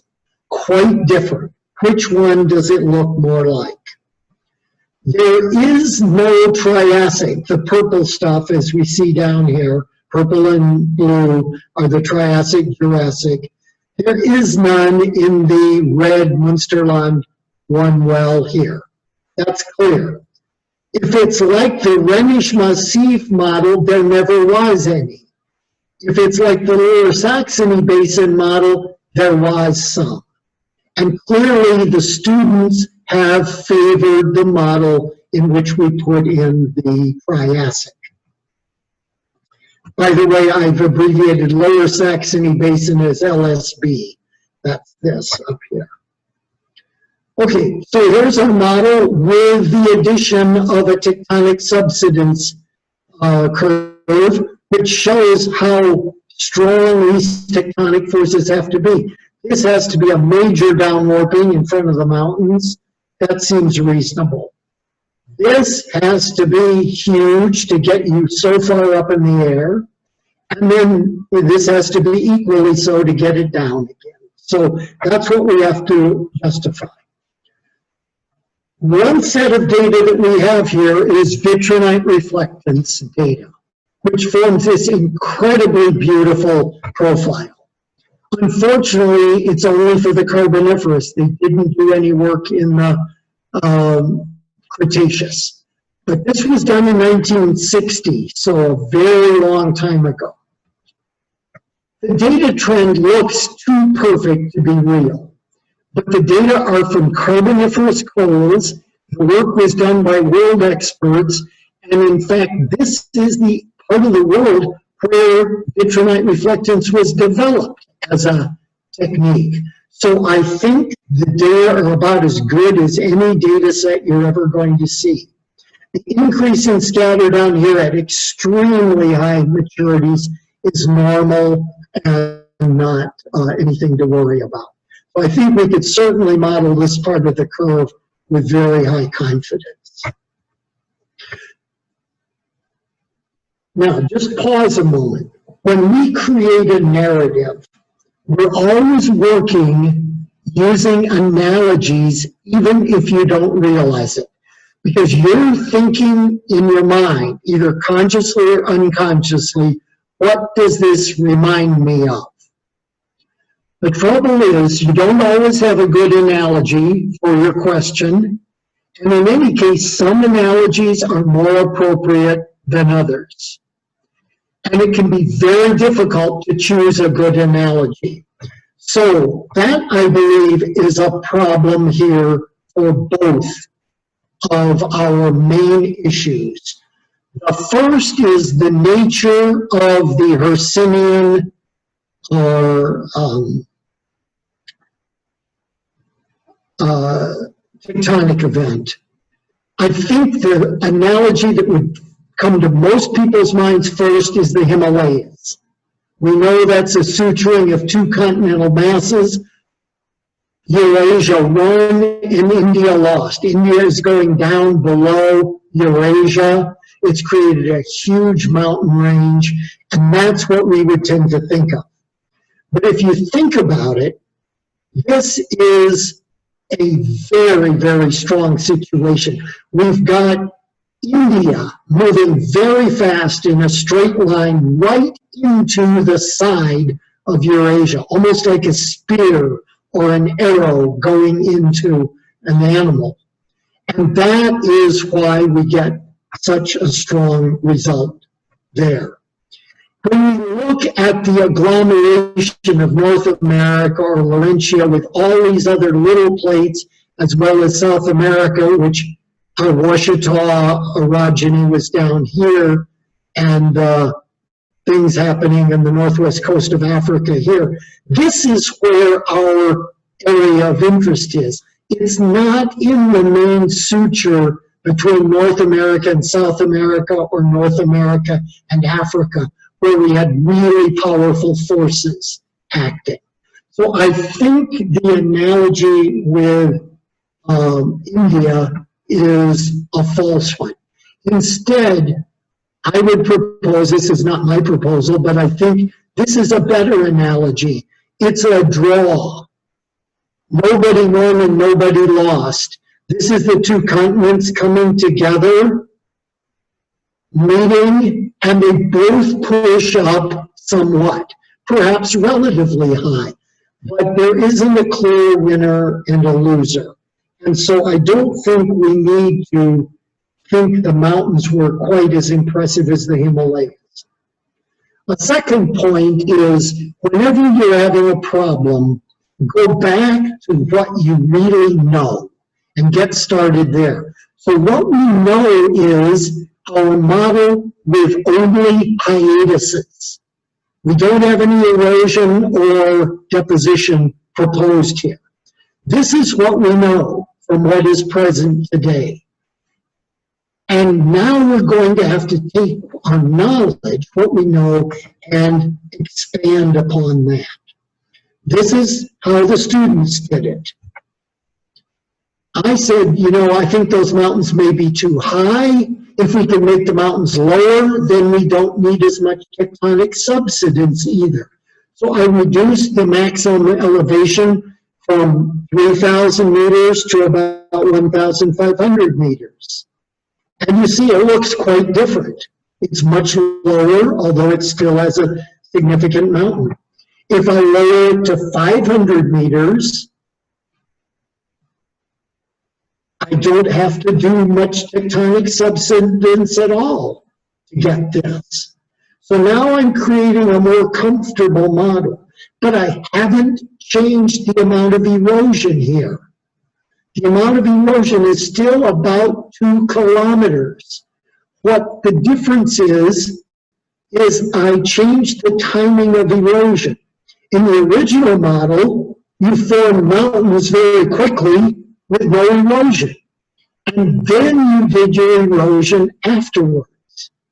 If instead you form the mountains while you are eroding, or erode while you are forming the mountains, your elevation will never become as high and you don't require nearly as much tectonic uplift. So that's what was proposed here as an alternative. So 2 justifications that you can use both of them: less tectonic uplift and more erosion during tectonic activity.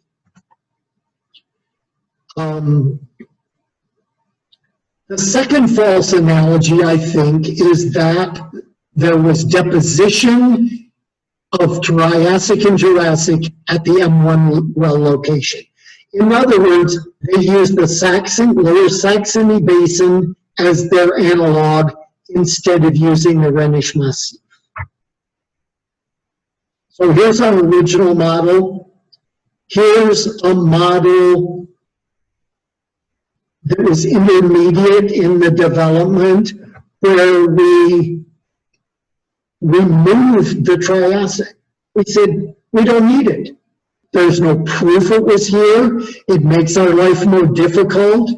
And most importantly, it seems more logical that this high area would have always been high, and that the low area was that became the basin. The Lower Saxony Basin was the part that was in front of the advancing thrust and was never overridden by it.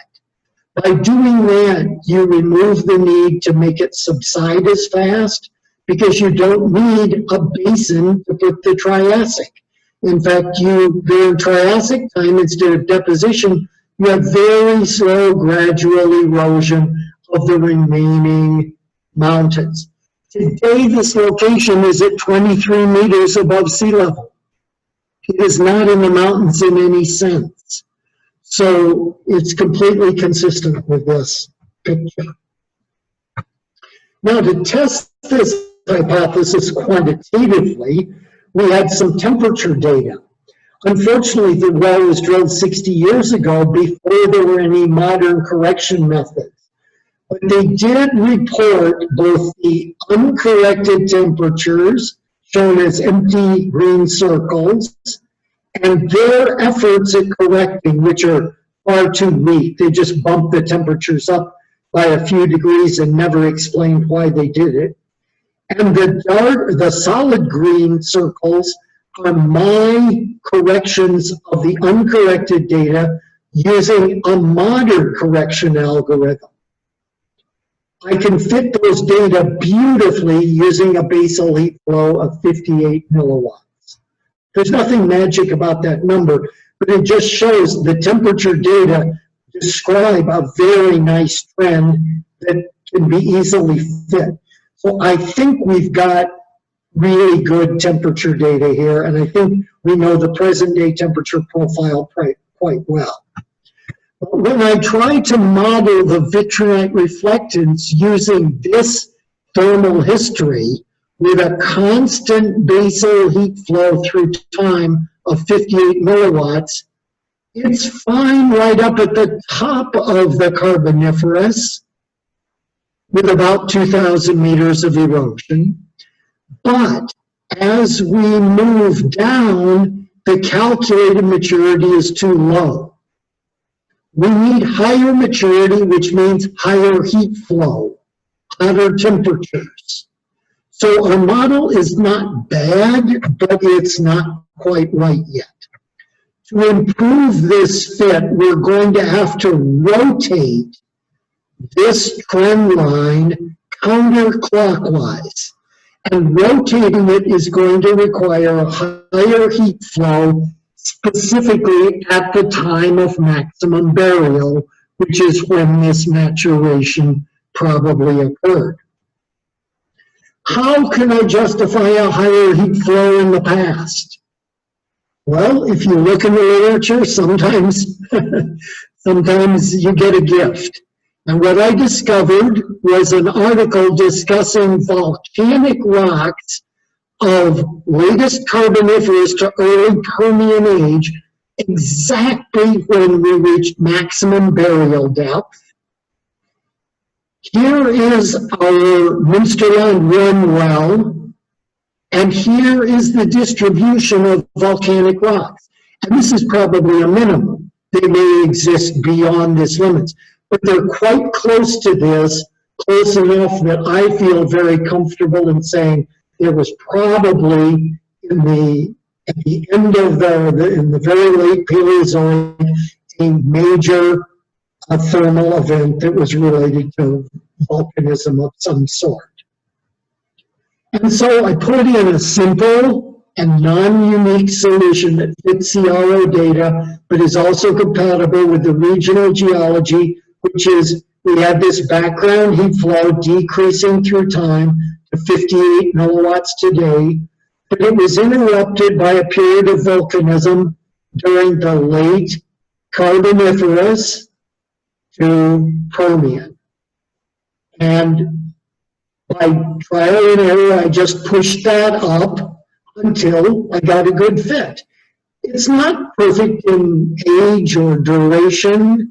Surely the volcanism was not constant for 80 million years, but it represents the sum of whatever volcanic events might have occurred here. And look at this really nice fit to the vitrinite reflectance data that I get with that model. So we have our original model. We have what I would call my final model. Although I shouldn't call it final because I might change my mind a bit in the future, but I like it. I like it better than the other one. That's me personally. Maybe you do, maybe you don't. So, to summarize, geohistory plots have been available for a long time, over 40 years, but they haven't been routinely used and have rarely been used to maximum effect. In other words, people haven't known much what to do with them. I'm trying to show you there's a lot of things you can do with it. Your static geohistory plots represent a unique and extremely powerful tool for geologic analysis. They are new and they are not being used, as far as I know, by anybody else. But I think they have a great future. IGA should become a routine tool in every geoscientist's toolbox. This is not just for modelers. In fact, it's mostly for geologists, because geologists are better equipped than modelers to deal with most of these geologic questions. Using appropriate software can greatly facilitate IGA, and IGA that is linked interactively. The interaction is very important because IGA takes from biostrat, it takes from sequence strat, but it also gives back to them in the sense of quality control. And it therefore will be one of the ways in which you can QC your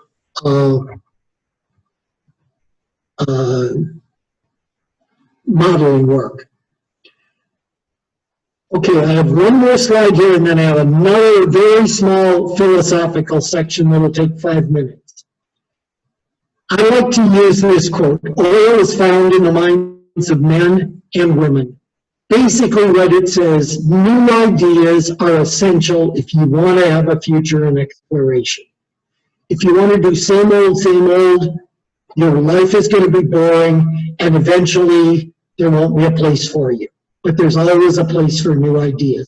And I believe that IGA is the best available tool in the geological toolbox for generating new ideas. But before I go, I want to just shift a little bit back to the human beings and decision making and knowledge.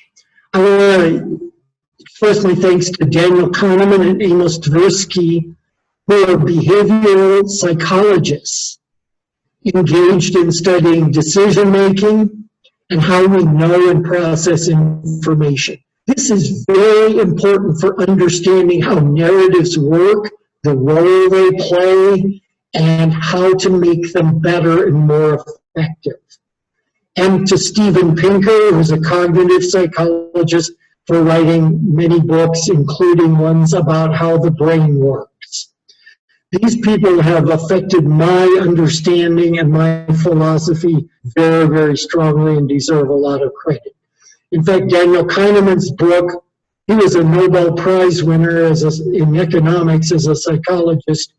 This book was a bestseller, but it's also a wonderful book, and if you don't read anything else, read the first 50 to 100 pages of this book, and you will learn some amazing stuff. Related to how our brains process and interpret information, everybody has something called System 1, which is always working, kind of like a scanner, radar scanner in an airport. It's expert in creating narratives. It's doing it continuously. It provides the links among various types of, you could say data, but I prefer to say information because much of it isn't really hard data. It's just impressions and thoughts and so on. And System 1 is very sensitive in recognizing anomalies. So it has some really important positive features shown in dark blue. But in the turquoise, it has some real weaknesses.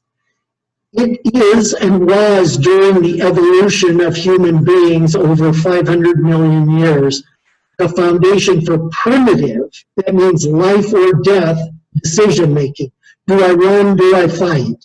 Do I go up in a tree or do I go in a hole? Things like that. It is non-quantitative. It doesn't say how fast you should run. It just says run. It ignores questions related to data quality. So a big noise and a bad noise can sound equally scary.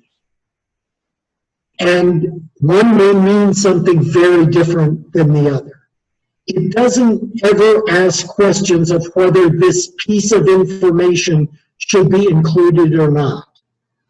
And therefore, the association System 1 creates can be unreliable. So we don't want to be depending on System 1 for everything. We want to use the best parts of the amazing System 1 machinery, but we don't want to ask it to do the things it is not set up to do. We also, as human beings, and probably only as human beings, that is, no other animal has this, have something called System 2 in a different part of the brain. It is quantitative and it can consider probabilities. It's capable of evaluating the quality of information. That is part of its character. It can understand cause and effect relationships. It supplies information to System 1. That's part of the normal human decision making. And it is the foundation for modern decision making. And by that I mean more complex questions. Not do I fight or do I run, but should I invest my money in this proposal or that proposal? Which one has the better chance of success? Questions like that would never happen a million years ago when you're just trying to stay alive, but which are very important in the modern world. So we must have a very strong System 2, and it must be very active and very full of information. The problem is System 2 only functions when requested by System 1. And Kahneman even calls it lazy. It doesn't want to do the hard mental work of solving all these problems if System 1 can handle the problem. And creation of narratives is not its interest. It's interested in facts, little bits and pieces, not in a story. So I think you can see that System 2 should be handling the data, quality, numbers, probabilities, relationships among the data. And System 1 should be putting it together in a great story.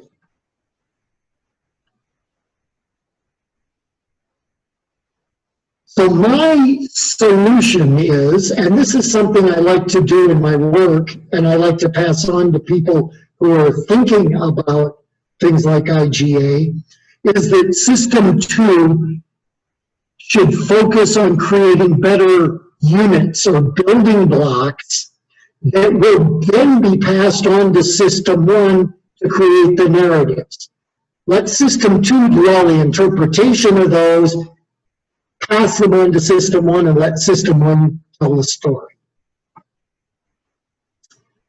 Thank you for your attention. I hope it's been interesting and stimulating, and I'll be happy to answer questions.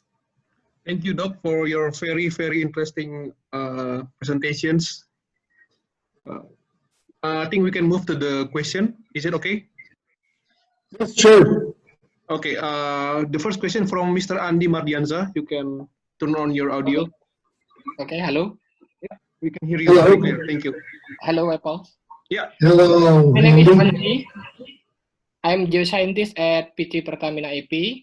I have 3 questions.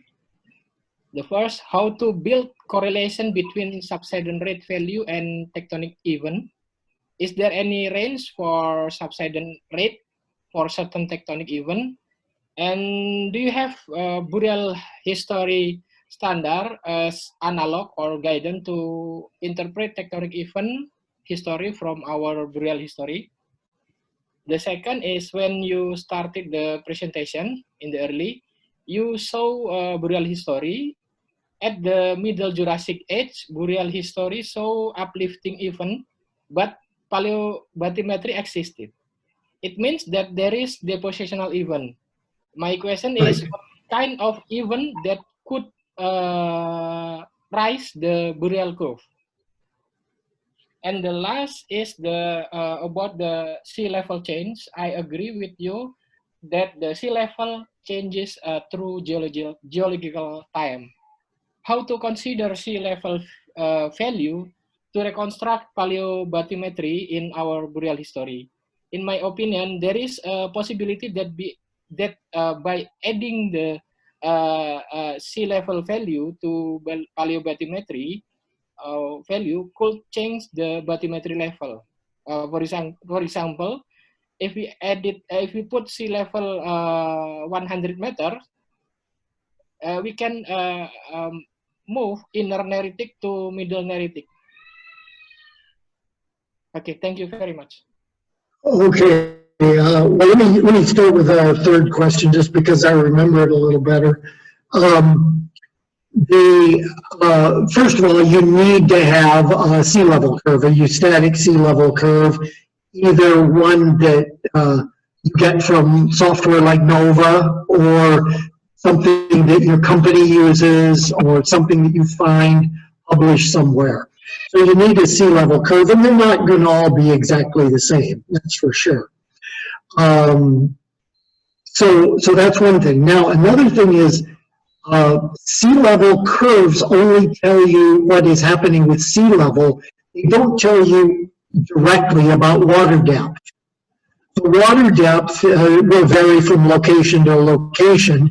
Even with a high sea level stand, some places will still be dry land.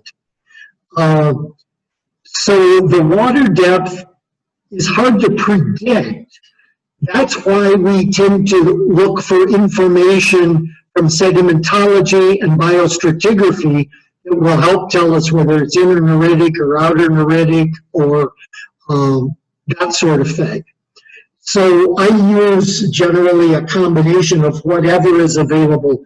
When you're doing basin modeling, you can't order the type of data that you want. You take what you are able to find or they give to you, and you do the best you can with it. So if I had a sea level curve that said that sea level is 100 meters higher than today, I would tend to think, well, there's a pretty good chance that something that is marginal could be underwater and the water could be deeper because 100 meters is fairly large. But it doesn't tell me much more than that. So I can't go too far without the data. But data about water depth can come from a lot of different sources. The nature of sediments. You don't always have to have biostratigraphy data, and you certainly don't always have to have it exactly from the location you're modeling. Nearby locations can often be very, very helpful. Okay, just to refresh my memory, what was your first question? How to build the correlation between subsidence rate value and tectonic event? Is there any range for it? Well, you have to kind of get calibrated a little bit. Rifting is potentially very strong. Large amounts of tectonic subsidence can occur, and they can occur pretty fast. There's a paper, probably the best thing I can think of to really understand and appreciate rifts is the paper, I believe it's in 1977 by Parsons and Slater. And that is one, it really talks about what happens in a rift, like when you form an ocean where you don't have any sedimentation. So it's about the purest example you can find of the character of rifts in general. And these are rifts which went all the way to successful completion. That is, they formed oceanic crust. Now, real rifts sometimes are much weaker than that, so the amount of subsidence and the amount of, and the rates of subsidence will be much lower.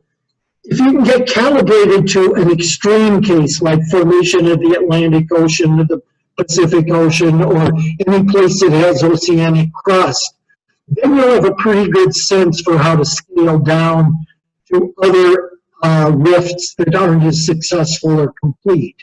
We find many rifts in Southeast Asia or extensional basins that don't go all the way to oceanic crust, so that approach is useful.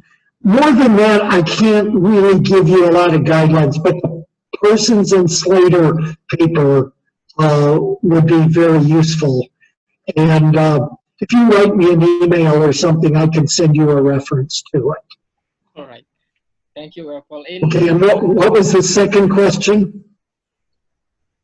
About the burial history at when you started the presentation. Yeah, right. You're talking about the central Graben, I think, where I said it started, the central Graben. But paleobathymetry existed. Yes. Well, the start of your model is not always the start of its history. You have some basins which your deepest sediment is indeed the first sediment that was ever deposited there. But other places, the basin may have had a multiple basin history, multiple phases. And so in some of those cases, you may arbitrarily stop at the Middle Cretaceous or the beginning of the Jurassic or the end of the Miocene. I mean, it just depends on what basin you're talking about. And in some cases, there would have been things happening before the period of interest. I don't think it's bad to start your model a little bit before the time that you're interested in. It helps avoid what we call edge effects.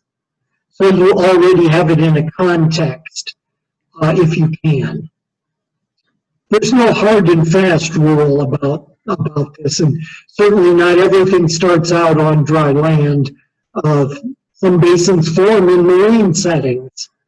The Andaman Basin, for example. So, okay, thank you for your question. Okay. Questions? Okay, thank you, Mas Andi, for the questions. We can move to the next question from Catur Cahyaningsih. You can turn on your audio, please. Thank you, Waples. Yeah. Next question from Catur. Yes, I'm waiting. Oh, I think she already left the meeting. Yeah. Oh, okay. Well, Okay. go on to a new person. Okay, next from Syekh Maulana. Oh, I think already left the meeting also. Okay. Next question from Yudis. Okay, Yudis, you can have a question to Waples directly. Okay, thank you for the opportunity, Ricky and Melinda. Yeah. Hello, Doc. It's very interesting presentations, to be honest. Thank you. I want to ask about feature unit reflectance calibration here, which you used in Nova software. Right. What kind of calibration model do you use to validate or to fit between our feature unit reflectance data with the model? Maybe, for example, in another software, we usually use Sweeney-Burnham, ECRO, or EC-Docleg RO from Burnham, or Basin RO from Nielsen in 2015. So what do you think in Nova software? Or maybe do you have your own calibration model in here? Okay, that's a good and useful question, and it's perfectly timed because we use EZ% RO, which is a standard run from Burnham and Sweeney, Yes. 1990, but we are just in the process of installing the EZ% RO DL, which is the one that Alan Burnham developed with two other people, I think about 3 years ago. And I don't have a favorite yet. I have always used EZ% RO. Now that we will very soon, in fact, I on my desk have a version with that in it, but it's not ready for release yet. I'm going to get more familiar with the EZ% RO DL and see what I think of it. EZ% RO DL is virtually identical to Basin RO, except that Basin RO terminates at a lower vitrinite reflectance value. So I don't feel there's any need to use that one because EZ% RO DL will do everything it does plus a little bit more. Okay, thank you for your answer. Can I have one question last? Yeah, that's okay. Yeah. In your presentation, there are several erosion events in your integrated geohistory. According to your opinion, what's the best solution to predict or calculate erosion? Where do you get a perfect data for erosion thickness? Is it from edge gap between the deposition, or from seismic, or from porosity maybe, or from something? So, The simple answer to that is yes. You get data about erosion, or I would prefer to call it information, because none of it, very little, really reaches the level where you could call it data.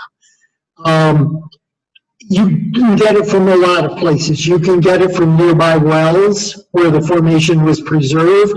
You can get it from cross sections. You can get it from seismic interpretations. They all involve some kind of assumption about what is true, what is a good analogy, how good this analogy is compared to what I'm working on. So there's no perfect answer. There has been a lot of work 40 years ago on using porosity as a way of, or log densities and that sort of thing, as a way of estimating amounts of erosion. I don't think they're quantitatively very helpful.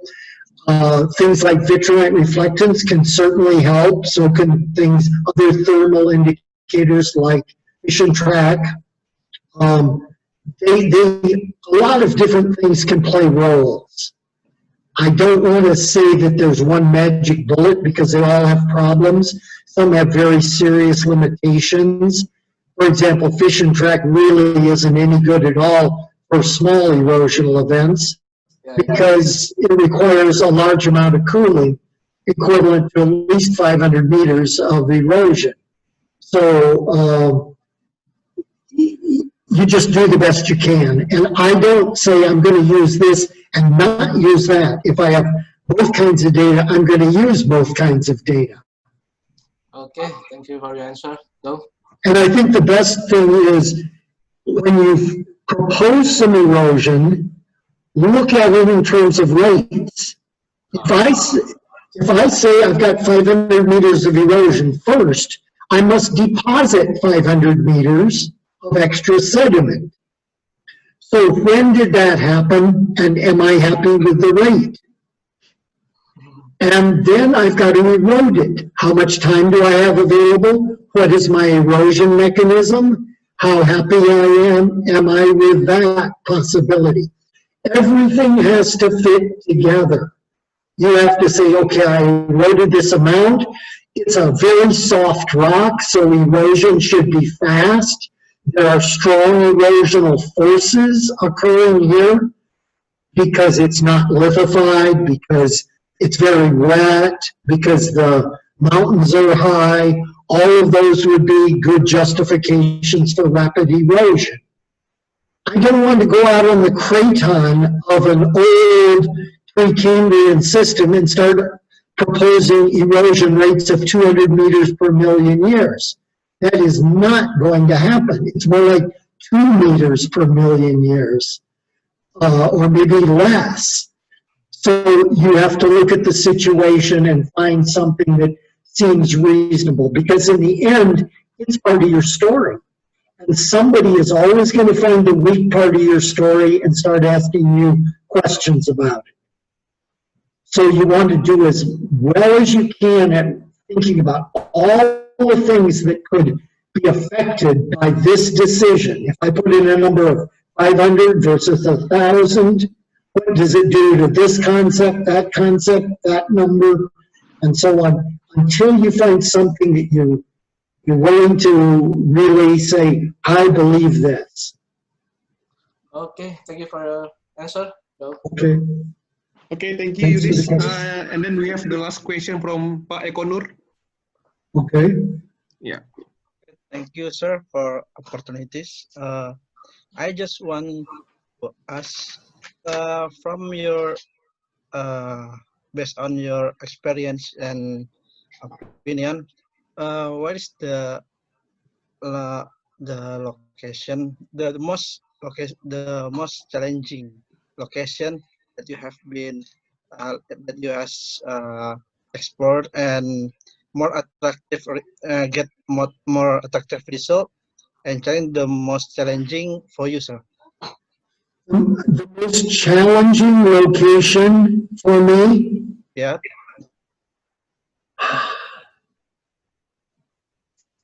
I think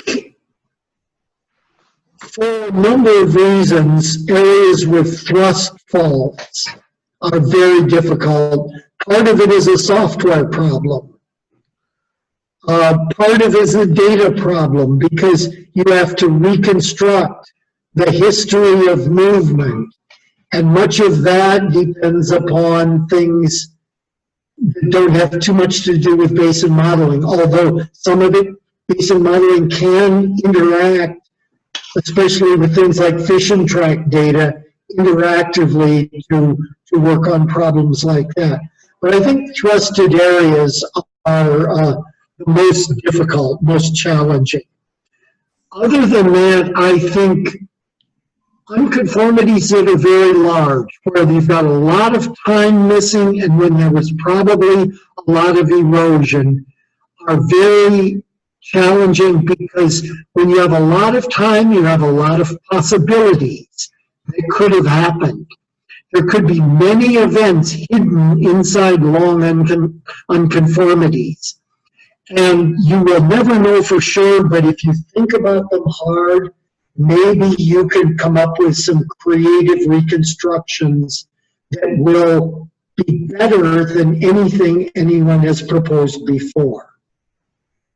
This is something we did in the Permian Basin, where we had those 9 layers of Cretaceous that were eroded. That was a very big project to reconstruct all that and do it systematically and scientifically. We had fortunately help on that from a world expert, but that type of thing is very challenging, but it's also the most interesting. You feel really good at the end, and the potential for new discoveries of new ideas, new information, even new exploration plays is greater. Okay. Thank you, sir. You're welcome. Anyone want to have a question? We still have time for one more slot. Okay. I just want to say something. Oh, that's okay. So, Andi, silakan. Yeah. Well, in 2016, I requested demo license of Nova software. Thank you very much for sending the demo license. I have tried to use it on my work. The steps in the software are very clear and very user-friendly, I think. Thank you. The rural history is very detailed as well. And I'm really waiting that you could continue to develop it for 2D and 3D model.